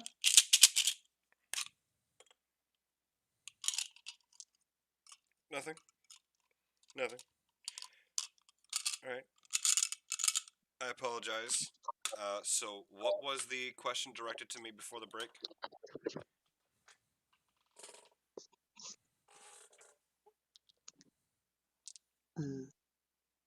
I forgot.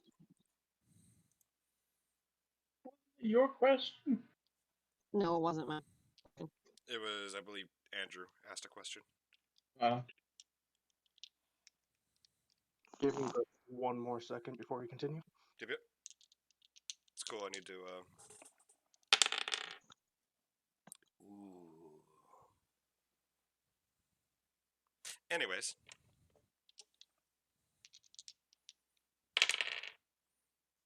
Okay. And then for that, I need. All right.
$69.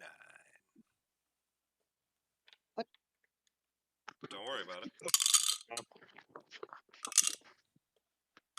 I am ready. Okay.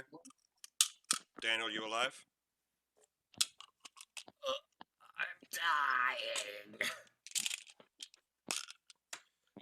By the way, so Daniel, well, Nomad. Yes. The two missing. Yeah, it's gonna be a great time. You're gonna have a wonderful time. I promise.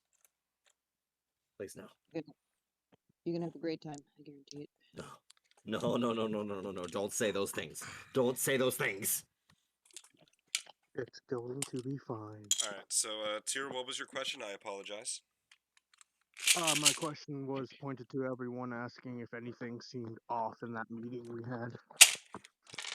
I remember now. It was my question. I apologize. Okay. Patrick, you never gave me a physical description. I was going to describe the character, except I can't. Of the one you noticed, Yes. I did. No, you didn't. You gave me a He literally did because I asked for a physical description. What? Proavis? No! Wait. Whisper. Okay. Okay. Uh-huh. So what Yeah. you're saying is that Proavis's panties were in a bunch. Hang on. Yes.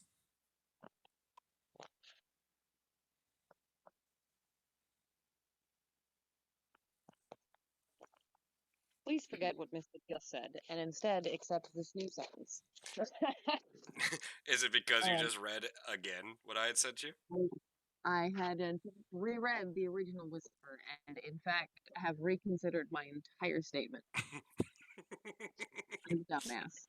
I read, comprehend, and now that I've read it, I'm a dumb. You had one job. I had one Oh. job, and that was to remember. I even put in there, Mystic made a mental note. But Mariah didn't. Did not make a mental note. Vincent did, Mariah did not. Anyway, Don't mind the sound. yeah, and don't mind the sound. It's only good things. Only good things. Instead of one of the lawmakers, please accept instead the substitute statement. One of the council members, the ruling body, one of the triarchy, if you will. Senor Stick Up Asshole. Proavis. Seemed to react with recognition and was visibly upset. Like he recognized the orbs. And you say this out loud. Yes, and I'm saying this out loud. He saw this. Like he knew what they were already before everybody else even had time to consider what was being shown. He knew what it was. Or at the very least had an inkling. He reacted with recognition. All right, if you say that, Tyrrell kind of just swears under his breath, and you guys hear it. It's meant to be heard, and he just says that You may repeat what you were told. Okay, I said the ways he can't exactly explain yet. I got a whisper in that room. Something talked to me. And it had told me that someone knows more than what they're saying and is trying to cover up a mistake. And they may even kill to keep that secret. Well, we can already confirm that at least one person in there did, in fact, do something bad and has a nasty habit of covering for someone else who does things that are morally gray. Are you sure that's not I do not believe that it is the Lawmaster. I believe it is Proavis. I agree he knows something. The only reason I would say it's not the Lawmaster is that these objects are probably older than he is. Well, Proavis is certainly an ancient ass man. I'm talking about older in the way of the lawmaker, not Proavis. I know, but that's why this is Misted agreeing in an affirmative. Like she agrees with you that it's probably not. Like he's probably not related to the orbs, but how do you know the warning is related to the orbs? I don't. I just know that someone in there knew something more than what they were saying, and they're trying to keep it a secret. The only person who was acting very cagey in there was Proavis. I He thought, specifically did not want us to have access to his annex. since when do you get whisper warnings? Like I knew you could sense like disruptions, but since when do you get warnings? This is something new. I have no way to confirm that it is right or wrong. Does it have anything to do with Creepy Hands McGee? And points at your arm. No, that's a separate issue. As that doesn't talk to me, nor will that continue unless I choose to do something very stupid. Which I'm probably going to choose to do something very stupid. What whisper?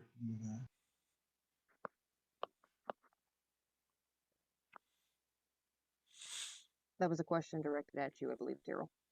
I couldn't quite hear it. Oh, what was whispering to you? From Elbury. Okay. Tyrrell just kind of thinks on it and says he's not 100% sure what, just that he got a whisper. This is something that usually doesn't happen. It's newer. Yes, just go through this again. You're getting a new, strange voice in your head telling you something's amiss. Right at the end, when we're turning the orbs over and we'll be done with it, we now have more problems. Well, And considering when I had. Mm-hmm. Oh, sorry. I thought you were done. You can continue real quick. What exactly was whispered to you? I stated. Oh, I said that, but it was that someone in there knew more than what they were showing, and that they are trying to keep a secret, and they are willing to kill to keep that secret. And out of everyone in that room, the most cagey person was Proavis. He's the only one who had an issue with anything in there. It's just speculation. I have no way to completely confirm it, but I feel like you need to tread very lightly.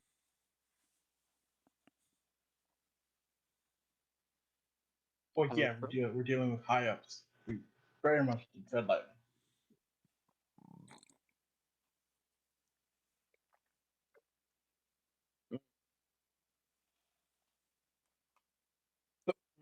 Then here's my next question. With this information, what do you want to do about it? well, I'd say with knowing it, the best course of action is to keep silent on specific things that have happened. For Um, instance, Oris didn't have us say everything that happened in our journey, or didn't ask about it either, just that we had recovered them and they're here. I I would really like time to talk this over with my mentor and Bio. With your What'd you say? I'm sorry, Quinn. your mentor is back in Delvixen? No, mentor is the queen. Oh, the mentor is. Oh, for some reason I thought it was somebody else. No, no. Valdry. Well, no, Valdry's not. He's not at Galvi Extrem right now. Would have left, but Valdry no. would be home in Stone Talon Peak. Yeah, but no. Mentor is the queen. So you want to discuss? I. This is extremely sensitive, and I feel like we need to gather information. But if we go to somebody willy nilly to ask questions and poke around too much, I, we're not going to be able to keep this on the down low. And if we say this to the wrong person or groups of people trying to get information, even if we don't give away why we're asking, someone's going to figure something out. And if it gets back to him before we know what's going on, and this warning is to be believed, we're never going to be able to do anything about it. Like, that'll be the end of us before we find out the truth, if that warning is to be believed.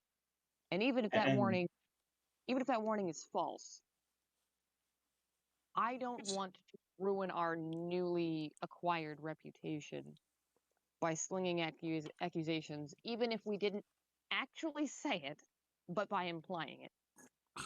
so Jill would just here's kind of speak up quick and just say that he's not really implying that anyone should say anything. He's just saying that the lack of information when talking to people is probably a better bet. They don't need to know every specific step we took and what happened. Just that something in there was not to be trusted. I don't know what. I don't know why. Could be wrong, could be true. But we should expect this by now. Just tread lightly with information we give out for now. I just feel like giving Centauri information, even if we don't give her the whole story, at least give her most of the information that's needed. Even if we don't tell her about the warning, like per real se. quick, real quick. We're going on. Has anyone asked us about this at all? So far as I remember, right now we have been honored, given sashes, and the mission they've asked, "Do you have it? We've got it. We handed it over, and that's it." Has anyone actually asked for any extra details? Not yet, as it is at the early morning and we just got retired to our quarters. I plan to try to seek an audience with certain people privately. Who is certain people? Someone like Oris. Okay. And you're seeking the audience for what reason? To talk to her. About. More, I If just have questions to ask her. It's in relation to the orbs? Could be. But there's also What's that mean? at that, Misted's going to look a little upset. She's going to make a bit of a grump face. Yeah, she's not going to say anything, but she's going to make a grump face at you.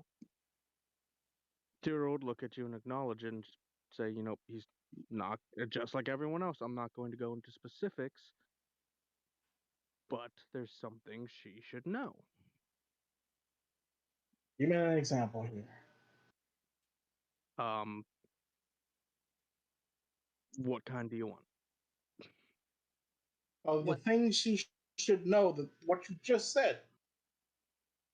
if you're asking us to admit truth or omit truth, then you need to tell us what you feel would be sensitive to not talk about.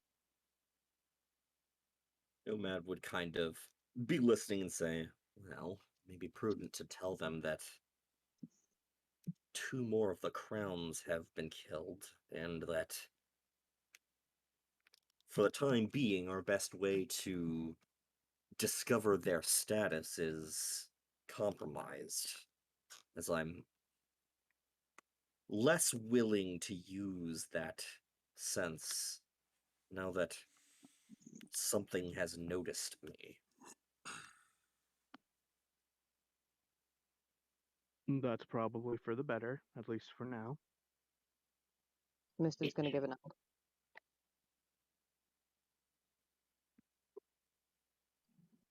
So again, still doesn't answer the question of Tyrell. You said there's things she needs to know. What things? Nomad said his part, but what things were you thinking about saying? Because if we're gonna do this whole, let's not say everything, we have to have the story straight.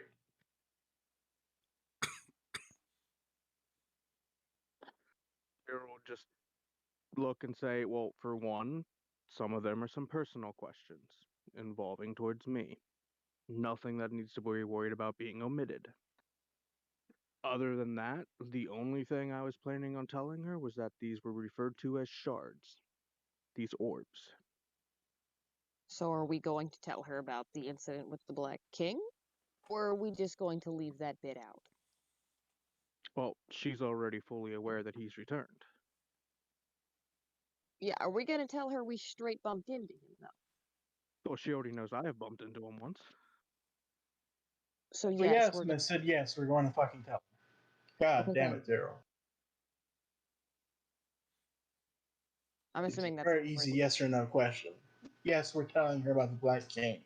Yes, we're telling her that these are shards.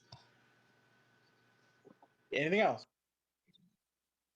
Oh, sorry. Nomad is not going to use the sense to keep track of how many crowns we did because things are watching. Anything else? Just that you should probably avoid alcohol for a while. No, I'm not going to avoid alcohol. It's my only comfort. Just avoid it when you're talking to certain people, because you have a tendency to omit things you should not. To omit things I should not. You know language, right? That means that I don't tell things that I should not. So, Or are you trying to say you're I tell so things I shouldn't? yes.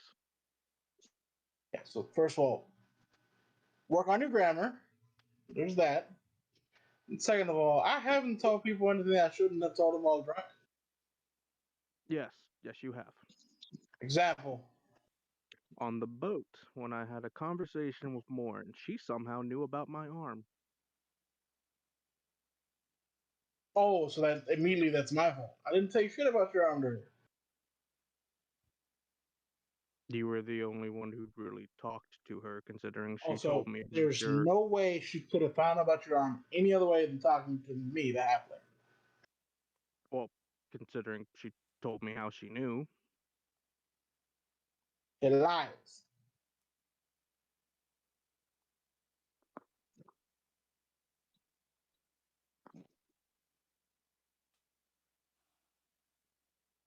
Is Tyrell going to give any kind of reaction to that statement? Tyrell just kind of looks at him for a minute. Says, okay. I'll be willing to believe that it's a lie. But there's still the thing that she said where it is. So just be careful if you do.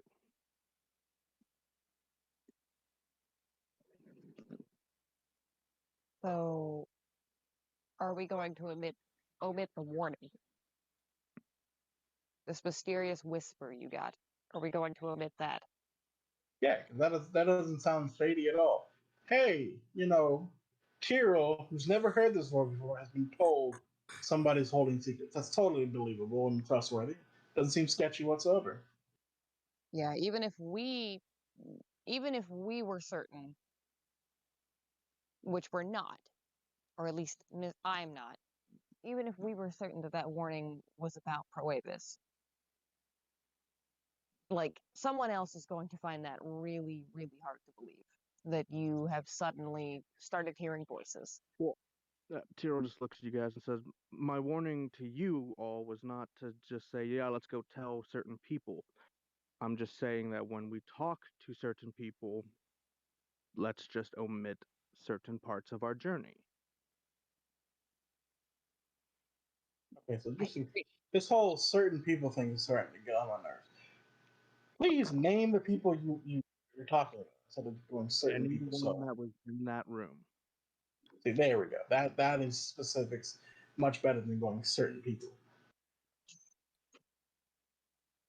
I'm sorry, you actually cut out for the beginning bit for me. Did you say anyone that was in that room? Mm-hmm. Yeah.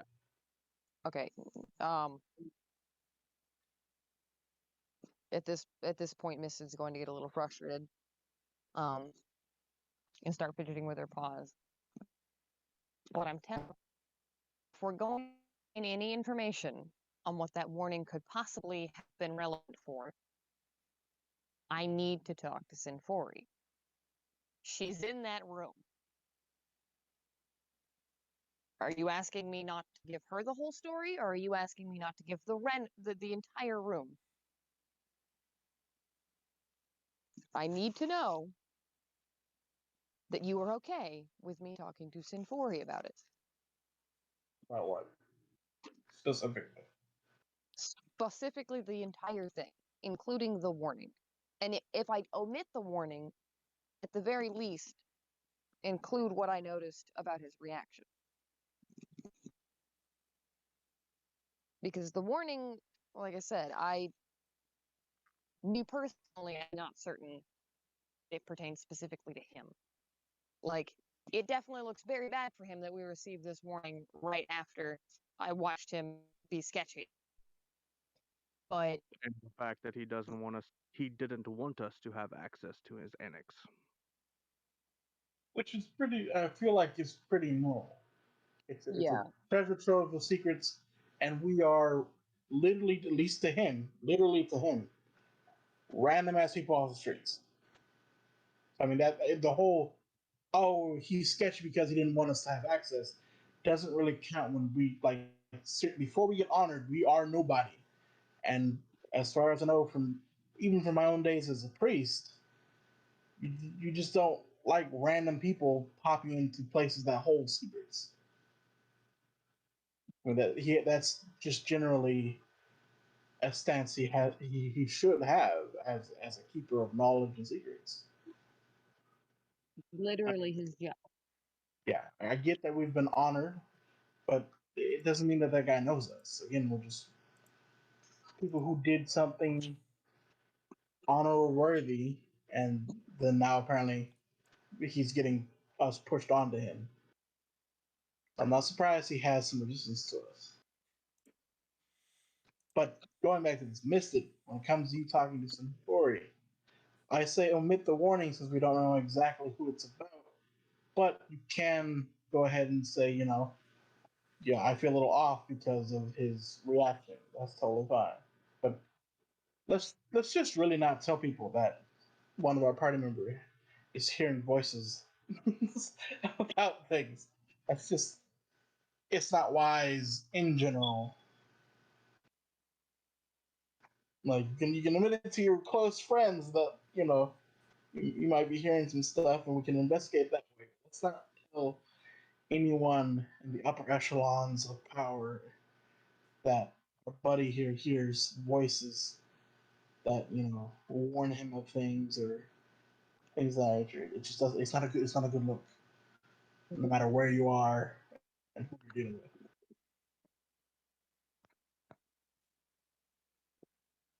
Misted's going to nod and cease fidgeting with her paws and say, "Thank you, Elbrick."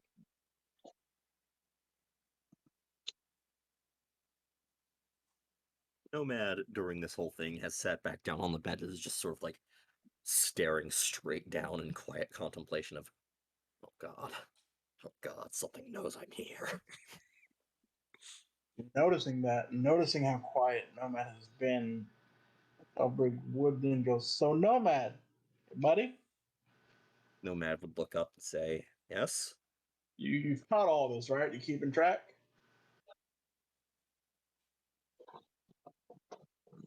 He would just kind of like stare at Elbrig.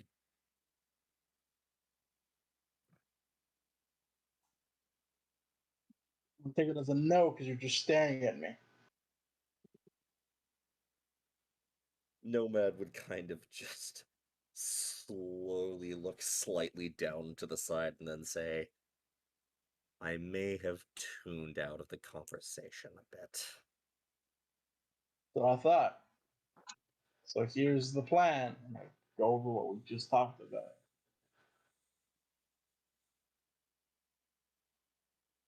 And I assume Elberg would explain the idea is that we're going to omit certain information from any discussions that we have in order to avoid getting in trouble or revealing our hand, so to speak. Yes, correct. We fill you in. Perfect. Nomad would kind of say, well, it's not as if we haven't done it before. Wonderful. We're all agreed. We all have plans to do. And we have this lovely accommodations. We're gonna go take the armor off of Samson and chill for a bit.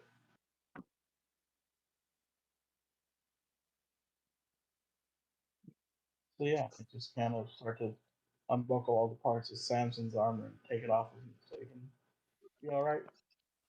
And he gives a pretty hearty shake.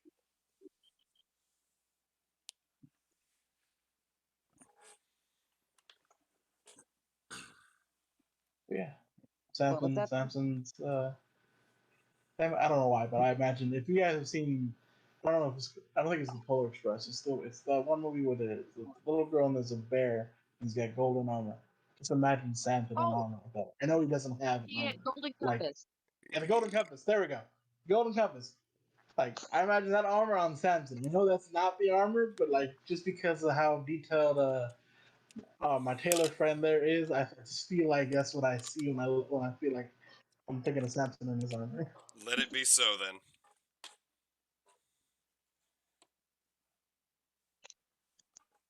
Free Samson of his armor for now, and after this kind of heavyish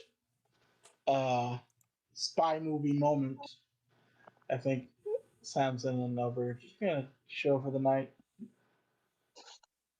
Like it's gonna hop in the bed, and Samson will probably lay down, and we're just gonna leave alone for tonight. Misted's going to pad back off to her little curtained off section, and from the other side of the screen, you're just going to hear him. And if that's all, I am going to enjoy some nice quiet time for the evening. Nomad is once again staring straight down at the floor, pondering the implications of the fact that something has managed to realize that he has this sense and is warning him against using it further. He doesn't like the implications.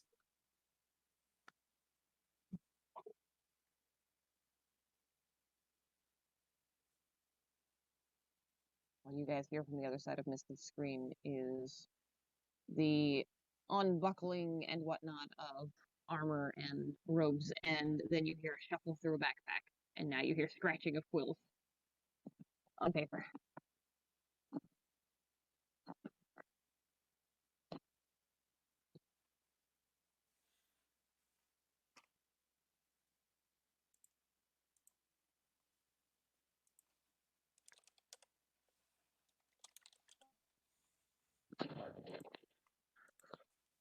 All right.